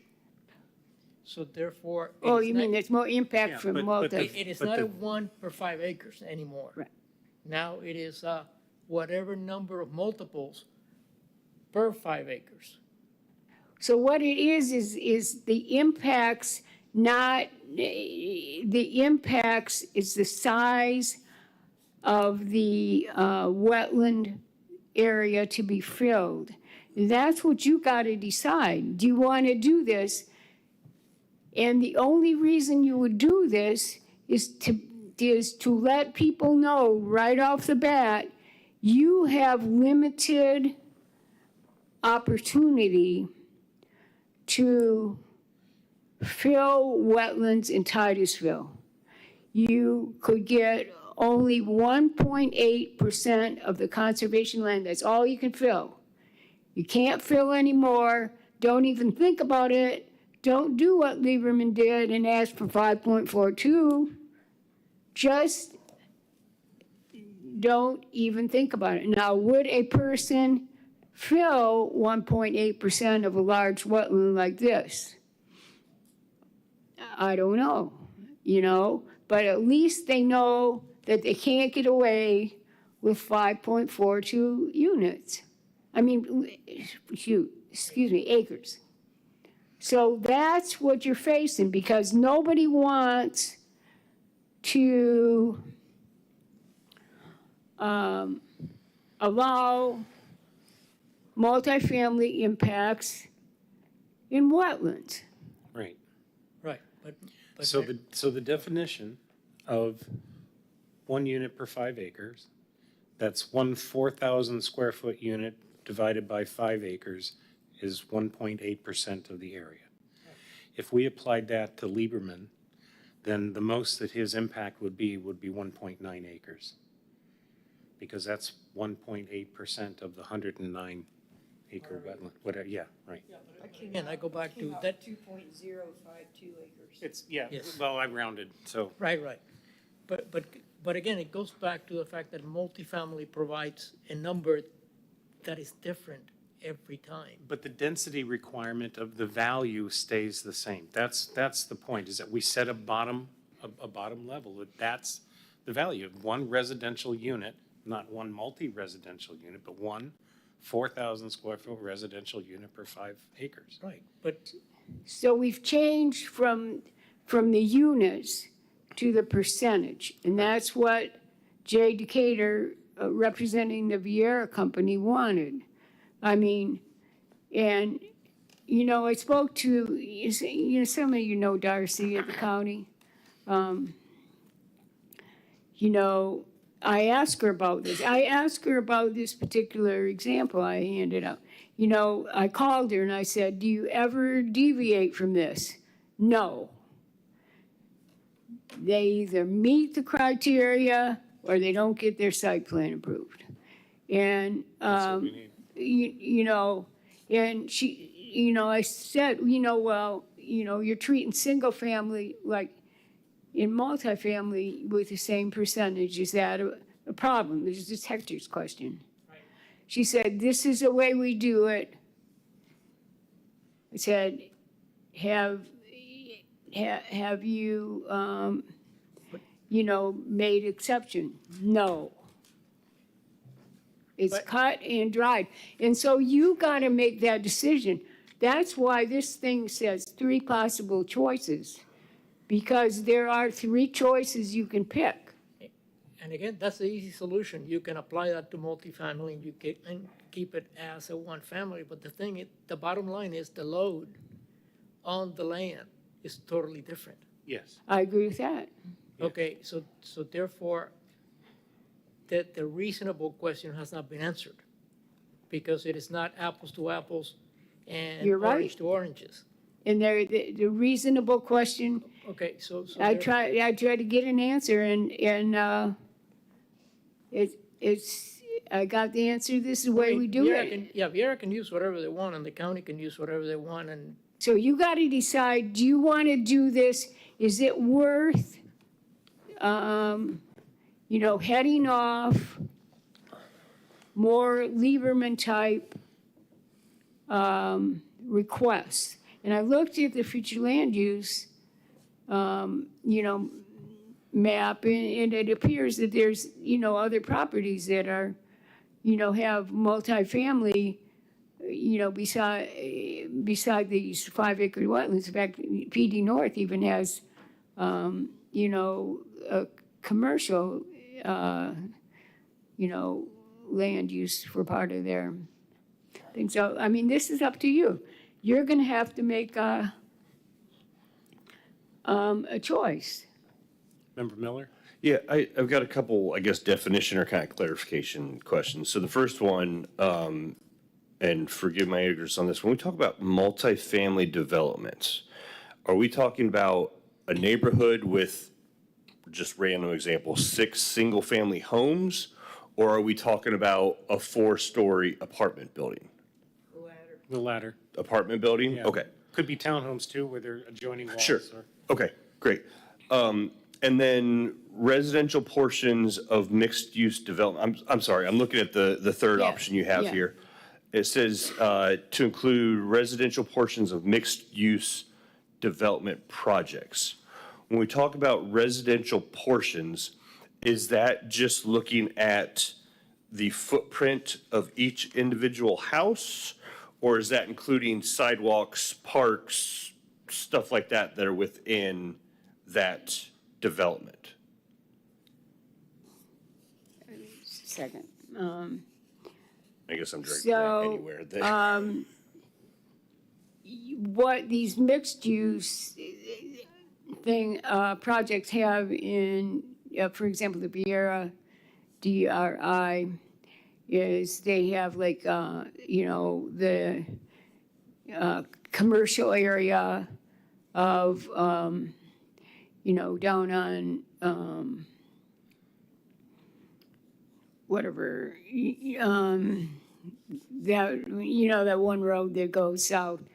You know, they have a commercial portion, and, you know, they have residential near it, so it's only, you know, they put these things in tracks, so it's only the residential you know,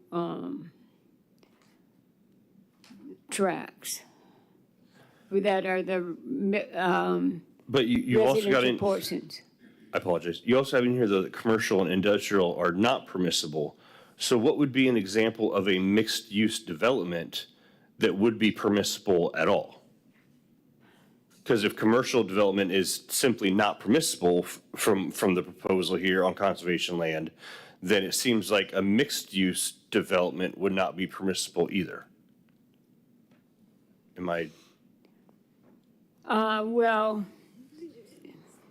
the commercial portion of it would not be permissible. That language I know is something that staff wanted because I pulled that from the 2040 plan, which I'm not a fan of. Okay, but Mary, let me give you an example.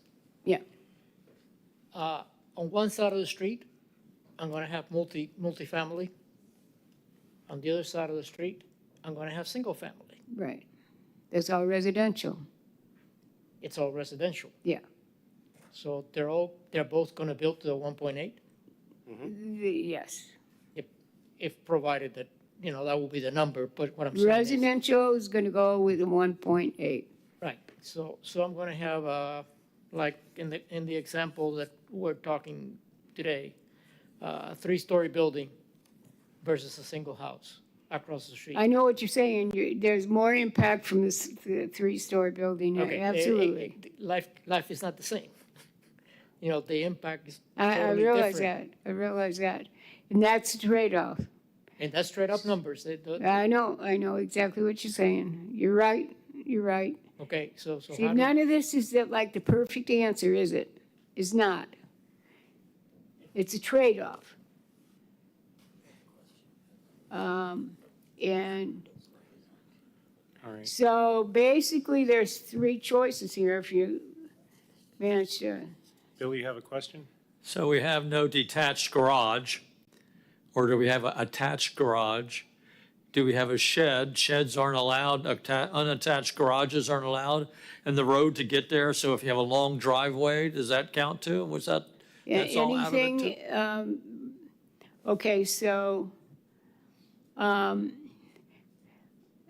I think the In- 4,000 in- square feet covers the house, the yeah, driveway, the all sidewalk. all that You know, Yeah, stuff, that's all that the stuff. general, all of it is 4,000 square feet. Now, impervious. in the county, if you're building a single-family home, it gives stipulations for exactly what can be impacting the wetland, but I don't believe we have that in Titusville. You could use a multiplier on multifamily.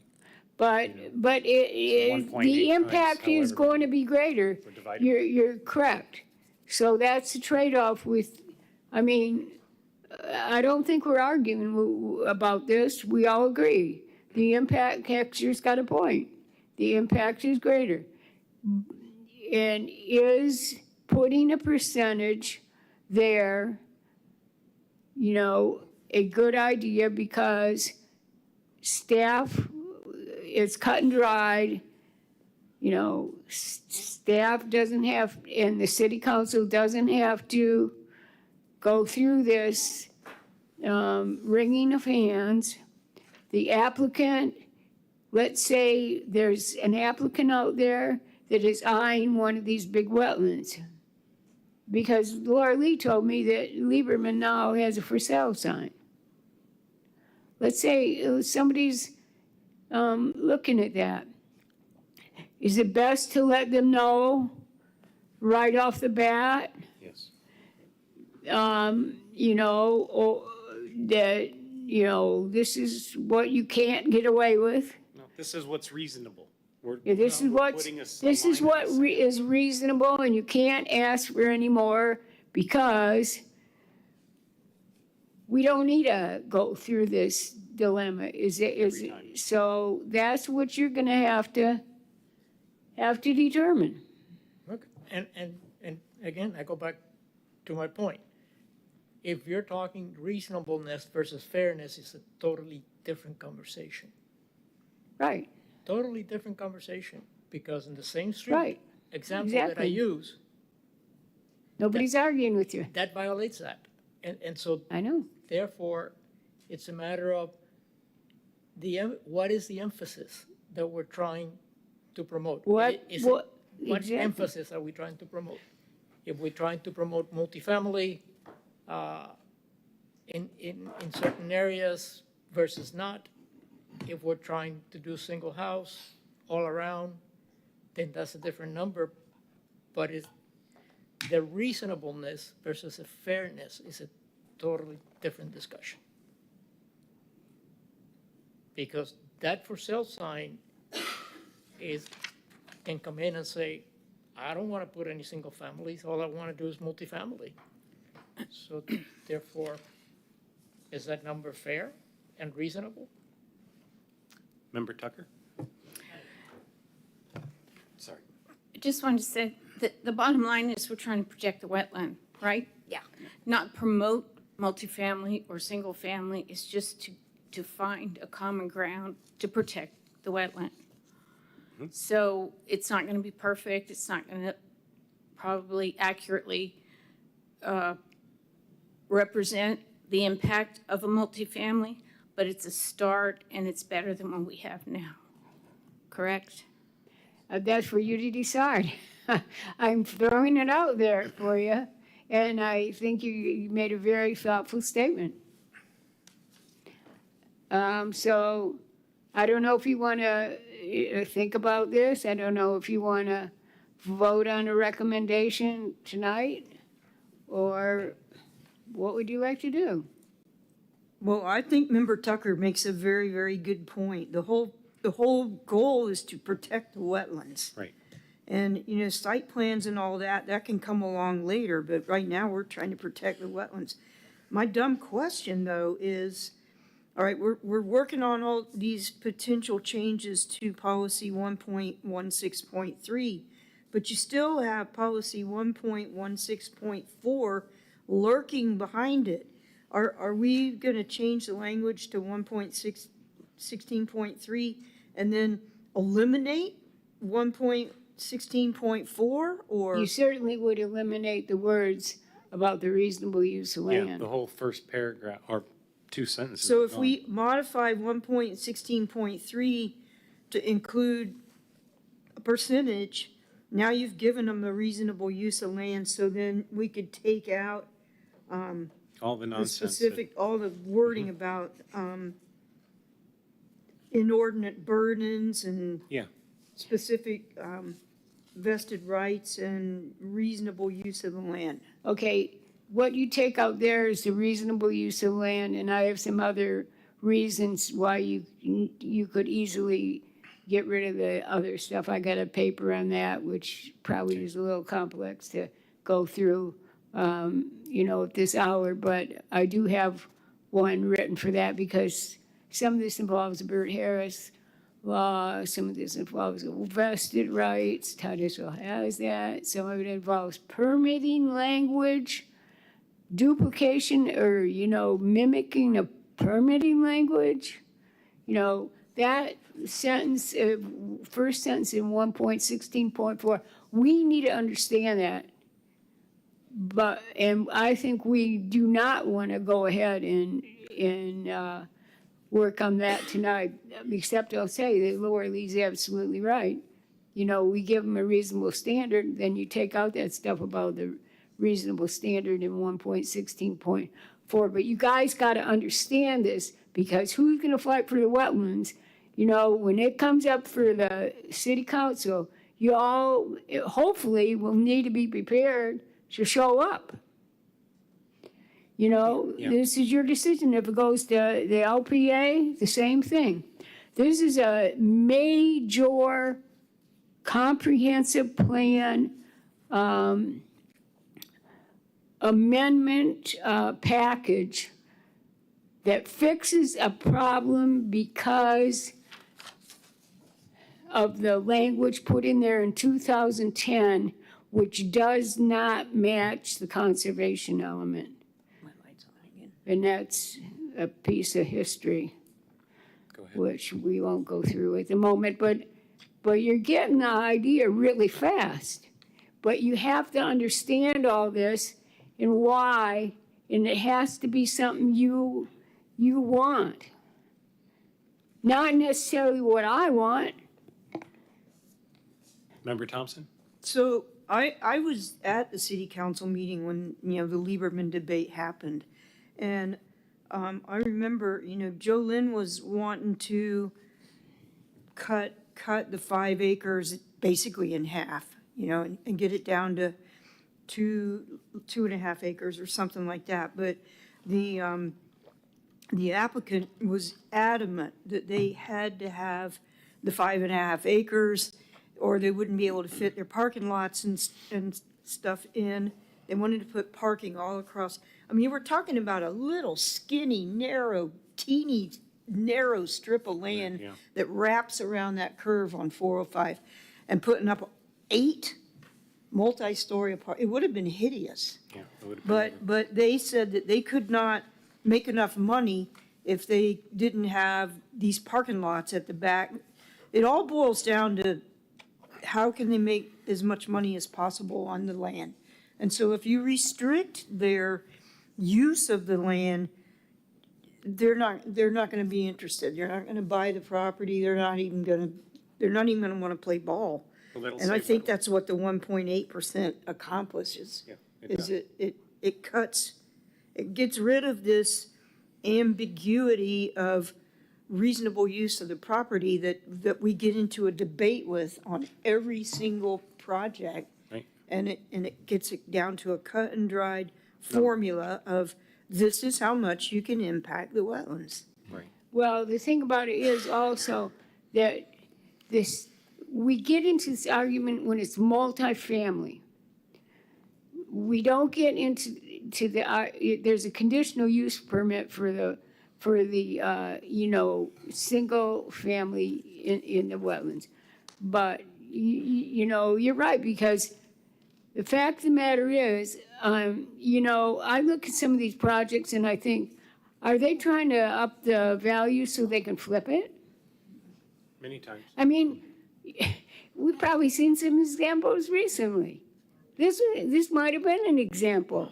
I mean, the guy's trying to sell it now. He tried to put in, and you look at some recent projects, because I've seen it just too many times that they go in for a land use change, try to get a higher, category of land use where there's more units. All they want to do is make money by selling it. And yet we got all these wetlands sitting out there,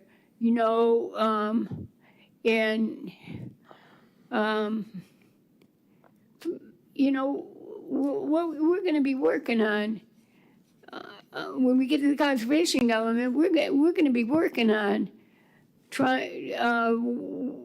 seeing if Titusville can have some sort of program to, save these wetlands. That's the first item that we'll study when we get to the conservation element. And, I know that things are happening behind the scenes. I think Jason may know, stuff. Member Miller? Yeah, I just want to say, I totally agree with what's been said about, this 1.8, it's not about giving them the opportunity to make room for more houses. It's about preserving the wetlands, and that's what we need to be doing. Personally, I would like to take Mary's options here and digest those a little bit. I don't feel comfortable moving forward with something on this tonight, personally. As much as I like to make votes and get things done, I would really like to spend some time with this myself and review some of it, especially with Laura Lee's comment about how it relates to 116.4 as well. So that's just my 2 cents. I would like to, I think, table this until the next meeting, personally. Okay. Good idea. Member Young? I've always disliked, in all the years I've been here, the developers developing something, taking their money and running away, then we have to live with their problem. Can't we make a ruling that the developer has to live on the property he's developing? So when it gets flooded and his water rises up in his house and he's swimming in it on his couch, that he gets to live for his mistake? Can't we make some kind of ruling that he has to live in? So if we give him a permit for a family place, that he has to live in one of those multi-family places. Can't we, is that a requirement we can do? I don't think so. All right, so we're going to continue to work on this and pick it up, I guess, at the next meeting on this particular topic. Is there anything else that you wanted to cover tonight? We're after 7:30 already. Yeah, I think that's it. That's it for this evening? Yeah. Okay. Any other questions from staff before we move on to petitions? Well, I'd like your suggestion. I don't know how you're going to implement it. Okay. Do you care to make any comments, sir? It's time for petitions and requests from the public.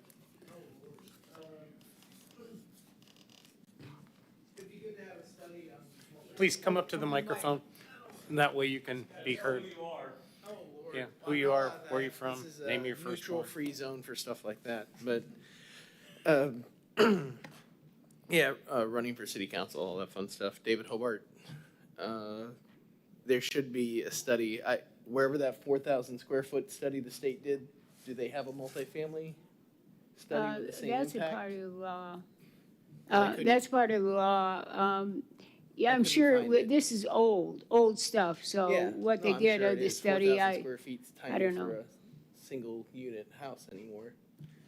Because just a quick Google said about 11,000 square feet on a single residence now. That's a huge house, 11,000 square feet. That includes yard. Oh, we're just Yeah. counting impervious Well, surface. for impact. runoff and Yeah. stormwater drainage, it'd be about 11,000 square feet. But you should look to see if there's a multifamily impact and maybe just change the percentage, not have two different percentages, just find one in the middle. I'll let Hector come up with the mathematics and we'll just use his formula. Yeah. There's more than likely a multiplier on that. I do like the percentage thing. That'll keep the shady developers out of it. Yes. Hope so. And, yeah, that's what I think. I've learned a lot today. Okay, but I would like to go on record that there is a cost and a price for a wetland, Yes. okay? And that has to be part of the equation also. So I was just going on the strict math. I'm an engineer, so therefore, that's what I do. I jump to numbers. And I want to know the genesis of the 1.8, I want to know the genesis of 4,000, I want to know the genesis of Yeah, I of couldn't it, find all that of- either. all of those things, so I can put together a formula and see, again, I was trying to answer two questions. Is it fair and is it reasonable? And can it be both? Okay, and so that's, in my mind, that's where my mind was racing to that. So I want to be no ambiguity as to what I was going after. It's just a matter of that. I was trying to answer the reasonableness and the fairness. So you're saying because, let me see if I can flip this around. Because it's a multifamily unit going in, because the impact is therefore greater, then the amount of impact allowed on the wetlands should be less. Something like that. So how do we come up with a multiplier? Is it how many units per, how many family dwelling units per unit times the multiplier of the state? Again, I was just trying to get to a point to at least have a dialogue Sure, that says they're not the same. right. And so, and so therefore, you know, if the council, obviously, if this council decides that, yes, it is the right thing and it is one number, then that's where where we need to go. But at least let's think about it. That says they're not the same. And that's why I brought up the example of across the street from a multifamily, I'm gonna have a single family. Yeah, because even like Okay, Lieberman's and across the doesn't street and from doesn't make Swan Lake, sense. so, Doesn't make sense at all yeah. to have the 1.8 for both of them. And the load is not the same. We Yes. all know that. So that's where I was going. It's fine. It's good. Thank you. You're welcome. Thank you for having me. Alrighty then. It's not my pen. Moving on, no, we didn't have any new business, so I guess we go to member reports. Member Tucker, let's start on ladies first then. No report. No report. So tomorrow, there's going to be a public meeting by the St. Johns River Water Management District. They had done a feasibility study to identify their next round of projects that they're going to fund with Water Management District money. As usual, the north end of the county got almost nothing. Guess, yeah. They threw us a bone. They're going to do like a $1.5 million upgrade at the Chain of Lakes Park, but the south end of the county gets tens of millions of dollars to re-divert canals away from the river. I feel like our ship should come in eventually where we get something up here. So I'm going down tomorrow, but you can also see it on a webinar. You don't have to drive all the way down to Palm Bay to their office. If anybody's interested, get in touch with me and I'll send you the link where you can register for the webinar. But I'd like to see representation from the north end of the county, and somebody besides me going, how come we never get anything up here in the north end of the county? I mean, I've been told it's because we're working on the low-hanging fruit first, the easy stuff, and your topography in Titusville is so difficult to work with, we don't want to touch it, So here we are. I mean, Yeah, that's that's why it. we're sitting here having these discussions, trying to protect our wetlands. Our topography is very, very different than it is down in the central and south part of the county. But that should not be a reason why taxpayer money is not being divided up fairly in the county. So that's my rant. Anybody that might be interested, let me know right now so I can, Why don't you send it to Lily? I'll send it to Willie, yeah. I'm and already Lily registered. can send I'm it to- going. Or I'll be there. I'll send it to you right now. No, I'm already registered. Oh, you are? Yeah. Oh, good. Yeah. Are you going down there or are you gonna? No, I was watch it gonna up go here? virtually. Okay, well, can you send Mike's link out to, Mr. McMonagle's link out to all of these guys? Excellent. Register when you get home if you're interested. It's from 10 to 12 tomorrow morning. It would be well worth, I would think, well worth your time to see how this process works. And ask some questions about, hard questions about, when are we gonna see something up here in Titusville? Like maybe stop draining the wetlands on the west side of Titusville into the Yeah. Indian River Lagoon like we've been doing for the last, We got to show them that it's 60 actually years. happening first, I oh, think. we can show them. I mean, they know. I've made sure they know. Thank you. Anything else? That's it. All right. Member Delgado? The only thing is, it's outside maybe of us, but today, there's a very special thing happening across the way at the Kennedy Space Center and at Air Force Base. You have 3 rockets from 3 different companies on 3 different pads getting ready to lift off within a month. Tonight, ULA and the Vulcan goes up. Sometime later on in the week, Falcon 9 goes up with a crew replacement, and Artemis hopefully will go at the beginning of March. And I'm going to take you back just 20 years. If anybody would have said that, you would have been not chastised, but you would have Laughed out of the room. been you would have been frowned upon. I almost got fired because I worked for a lady that was very visionary, and it was my job to promote that kind of stuff. And I never was afraid of getting fired. I always figured somebody would hire me. But think about it. We got 3 companies with 3 different rockets sitting at the pad, at their pads, each of them independent. They're totally different. You talk about zoning, They're not totally different cooperating. pads. Yeah. Okay, it's something that we have never seen as a population. So, It's exciting. well, if you can stay up till about 3 o'clock this morning, the first one goes off. The other one's gonna be more reasonable. It's gonna be sometime during the day, the Falcon 9. And Artemis is gonna be sometime in March, and that's a lunar, so it's whatever the moon is doing. And that's all I have, sir. Okay. I thought of You have one more one? thing. All right. Hector jarred my memory. So, talking about Starship, somebody, I forget who even brought this up to me like yesterday, but that's how bad my brain is. Somebody had attended something down in the Cape Canaveral area, the city of Cape Canaveral, and they were oh, I know what it was. My sister's partner was at a dedication thing that was going on out at the lighthouse yesterday. And he was talking to somebody from city of Cape Canaveral. And, you know, there's this concern that the lighthouse may not be able to take the vibrations from Blue Origin's New Glenn launches. And then that led to the discussion of he was told that the city of Cape Canaveral right now is doing massive studies of the structural integrity of their buildings in Cape Canaveral because they are concerned that the vibrations from Starship might impact their buildings, and they were basing this fear on what is happening in Boca Chica with the structures in Boca Chica that are being heavily damaged from the Starship launches.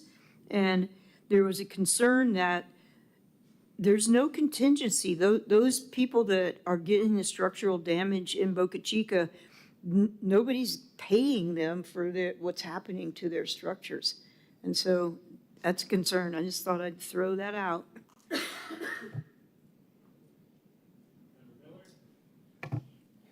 I don't know if this constitutes a report or maybe your future agenda item, but something that I've been looking at a lot and thinking about with the, I can't remember the documents, but a lot of the stuff that Lily gave me when I joined the board, and it's, you know, future plans and areas of focus and such for the city. And one of the things that's in a lot of that is interest in the city purchasing conservation lands. That comes up frequently in those documents. And if you guys don't know, I'm big into mountain biking, and I've been looking at properties around the city to try and build mountain bike trails. And one of those properties I looked at was Wellfield number 3. And I had previously asked city council to allow me to build trails there, still waiting back on that. But regardless, my point is that as I looked at that Wellfield, and then as I look at those comments and those goals of conserving land, we have, I believe, just over 260 some acres in Wellfield number 3. And not only is it not being conserved, it's being destroyed. If you've ever been out there, there's a real nice paved path that goes through it. The rest of it is completely wide open, unfenced off. There's trails all through there, kids going out there with their trucks, dirt bikes, everything else. If you go up to the top of the hill where the water tower used to be, there's a fire pit there, like a purpose-built fire pit where kids are going up there and having parties. And I just think that might be something for us to discuss in the future. Like we have, and I don't know exactly like the operations that happen on the well field, but I feel like we have the opportunity to preserve 260 some acres of land, which happens to be right next to an Eels property where the Titusville mint grows. And if there's not already Titusville mint on that property, there probably would be if it were put under conservation. So I just wanted to throw that out there as something, food for thought, and maybe something to discuss in the future. Bill? My wife makes good cookies, and if you want to feel our house shake, because we're on the river, okay, and our house is on blocks, and all the glass, and we have to make sure that no glasses fall off the shelves. So if you want to come and watch a launch, let me know, and you can come in and watch launch and eat a cookie and feel the vibration in my house. So we've talked to the insurance people about this, and they said that they'll think about it. We have to get a hold of the other company since we're on the river. We have a very difficult time having insurance. At all. It gets canceled every 3 years, and we have to go find a new company because we're considered a hazard being on the river. So if you want to have a TEC party at watching the launch, let me know, and we'll try to arrange that. So talking about houses, and I mentioned earlier 1,000 Friends of Florida, they do a, during the election, the Congress, I mean, our state legislature meeting, they have updates on all the bills, and they have an affordability bill. And we've talked about the new houses, and I brought that up before, that these builders building houses, that can we make a mandate that they be zero energy homes? And I'd like to see us look at that again once we get through this effort here to how to make the buildings more efficient. Since my house is 1903, there was no electricity in the town in 1903. They put an Edison generator in 1905. Okay, so they lived without electricity, no air conditioning, no TV for 2 years. Okay, this idea of zero energy homes is, they built a house so that, you could live in it without air conditioning back then, and we're stupid and we can't do that. Okay, so I'd like to, the Florida Solar Energy Center where I worked at, we had a lot of research and testing of houses that were built to require no external energy. It was all produced on the house. So I'm not big on solar farms, but when I think, if you come to my house, you'll see that I don't care what FPL does. Okay, so that concept of these developers developing these housing projects, because I do this, I have a number of people who come to me and ask, well, about solar, and I ask them, well, what's your electric bill? And I meet some old people like me who bought their house 30 years ago, and their house payment is $400, and their electric bill is $400. $400. On mine, some months I get $29. Do you pay FPL $29? I pay a lot more than that. Why? Because I have 4 kids. So I like no to see the solar city, this concept of affordable homes and affordable housing, I think they've got their head up their ass, if I can be incorrect that way, but No, you can't. I apologize for being rude, but I think Socrates, 3,000 years ago, lived in a solar-powered house, and he wrote a book on how to design a solar-powered house 3,000 years ago, and everybody does that, right? Member Burnett? I don't think I can follow that one up. I was able to go to an event up in New Smyrna Beach. I think there were just a couple of various political candidates there. It was very interesting. They answered a bunch of different questions on agriculture, environment. I think they talked about SB 180 a little bit. I think one of the things that stuck out the most was one of the candidates for, I believe it was governor, he talked about wanting to put money into research to combat the fungus that affected citrus in 2000, and basically put money into whoever can create a strain of fixing that problem and bringing back the citrus industry. He would put money into it and such. It was very interesting. I have that. I got a tree from University of Florida, IFAS. Microphone. We just got an orange tree back in November that came from IFAS, from University of Florida, that is supposed to be bred to not get the fungus. So we're waiting. It's only been in the ground, 4 months, so we'll see. Well, you come by and see how long it lasts. If someone's already done it, that's good. But so somebody's already working on it. I guess no one told him that IFAS was doing that, but we have a tree that, so we've had many trees die, and we're hoping this one lasts, so. All right. Well, yeah, that was probably the most interesting part of it to me, though. That was all I had. Very good. Thank you. Kevin? Not at this time, thanks. Okay. I I got a chance to take a tour of Wellfield 4 with our Wellfield manager and Councilman Moscoso. So we got a chance to tour the various different wells and the test wells. It's not at all like Wellfield 3. There aren't tracks and, you know, four-wheel drive vehicles running through there. In fact, it's fenced off and closed. It's right along the coast-to-coast connector, the bike path there by MIMS. So that was pretty cool.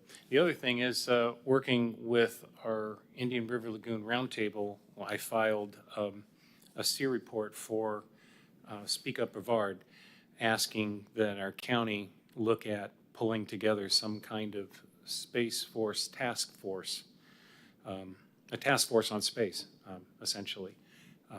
So that, as Hector was just describing, we've got 3 different rocket companies out there with 3 different rockets, but they're not using a common deluge system. They're not using any kind of common safety, man safety system or anything like that, like they do at the FAA airports and so forth. So anyway, I'm going to be making this pitch to the county and see if we can get somebody to wake up and try to fix some of the problems that we have out there that are coming.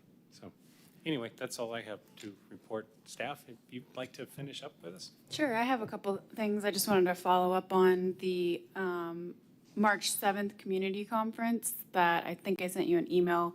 The registration for that closes on the 27th. So I'm highly encouraging all of the board members to attend. This will be a pretty unique experience. Public Works, HR, Planning, Finance, Code Enforcement, all will be there. It's one of the, I think, only opportunities you see pretty much every single department coming out. And we're recognizing that a lot of people who try to watch council and it's very confusing and we don't know what's going on. And this is an attempt to kind of address some of that. So anyone if you tell your friends to go and register, we do have a fire code restriction of only 150 people, but we're nowhere near that right now. So No, okay. we're good. That's the 7th, March 7th? March 7th 's on a Saturday 5:30? morning. Did that intentionally to be accessible for the public, but especially the boards. I definitely want to get all the P&Z, TEC, everybody to go to that. And then a couple other things I've heard from other cities. Melbourne has don't hurt me on this one, Florida-friendly landscaping seminar, but it's a really big deal out there, and it's also free to attend. It's well attended. Last I talked to my friends in Melbourne, they said 400 people, and it's a bunch of Nice. yeah. So they're serious about landscaping out there. So if you guys want to go, it's also open. It's not just Melbourne residents. That's March 21st. They also do a really big collab with KBB, and I don't know if you've noticed, KBB has been very active in our area as well. We have a North Action team. Their South Action team does Trash Bash. We have one now too. But if you know of anyone who's trying to get more involved or active in the community, we have a North Area Action team that's looking for volunteers actively. And then another thing, Cape Canaveral's doing their sea oak planting on the 14th, Valentine's Day, Saturday, if you have nothing else to do. And I don't know if this went public yet, but I'm surprised Laura Lee didn't mention it. I had heard March 3rd was going to be the nano bubble ribbon cutting. Thank you, yes. I just got an email about that today, so. It did? Okay. So it's another reminder, March 3rd, that's the ribbon cutting for the nano bubble at 10:30. At 10:30, naturally, it's figures. Tuesday. It's hard to Yeah. have a meeting. know. How many places can you be at one time? Yeah. Yeah. But this is a big deal. Yes, it is. It is a big deal. Got So- my fingers and toes crossed. Willie, the March 7th community meeting, that's at the senior center, is that right? Right. At what time? It's all morning. It's from 8 to noon. There'll be different breakout sessions and rotating rooms so people can choose which session they want to speak or hear from. And there'll also be a vendor hall too. So I believe like FDOT is coming. The TPO will be there. You know, all those other supporting permitting agencies. So I can't stress enough how hard it is to get everyone in the same place at the same time. Oh, yeah. All those agencies too that all support us. Can it be announced at the city council meeting somehow and highlighted, and not in the city manager's report at 11:30, but like at the beginning of the city council meeting? Yeah, I can Because ask. I think a lot of people watch it on TV, and Put it on consent agenda. yeah, It, have it up front, Yeah. like before petitions and requests. You know, when you fill your boards and vacancies, whatever, you know, right at the beginning. I mean, if TEC wants to talk, I don't know how to get it. I'll ask Brad, but Yeah. other than in the city manager's report, I don't know what other way to slip that through. I'll check. Okay. Anybody have any last closing comments? Yeah, I want to thank Mary for all of the time. And Kay. She was up until after 1 o'clock in the morning, you know, going through the tape of the city council meeting, stopping and starting it so she could put together that, you know, 4-page verbatim discussion for us. So Mary and Kay are working really, really hard on this, and we really, really appreciate y'all's efforts. We Absolutely. really do. This wouldn't be happening if it wasn't for you, Mary. Well, I really appreciate all your attention, and, you know, I appreciate that you're getting enthused about what you can do. It's just great. And it's true. You're going to be a team with staff, and we're going to hopefully get some good policy changes. On that note, I'll call the meeting adjourned.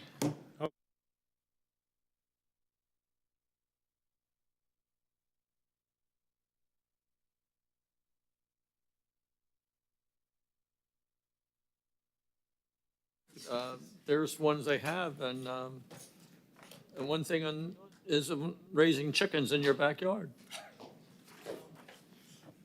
Very good. Thank you, everybody.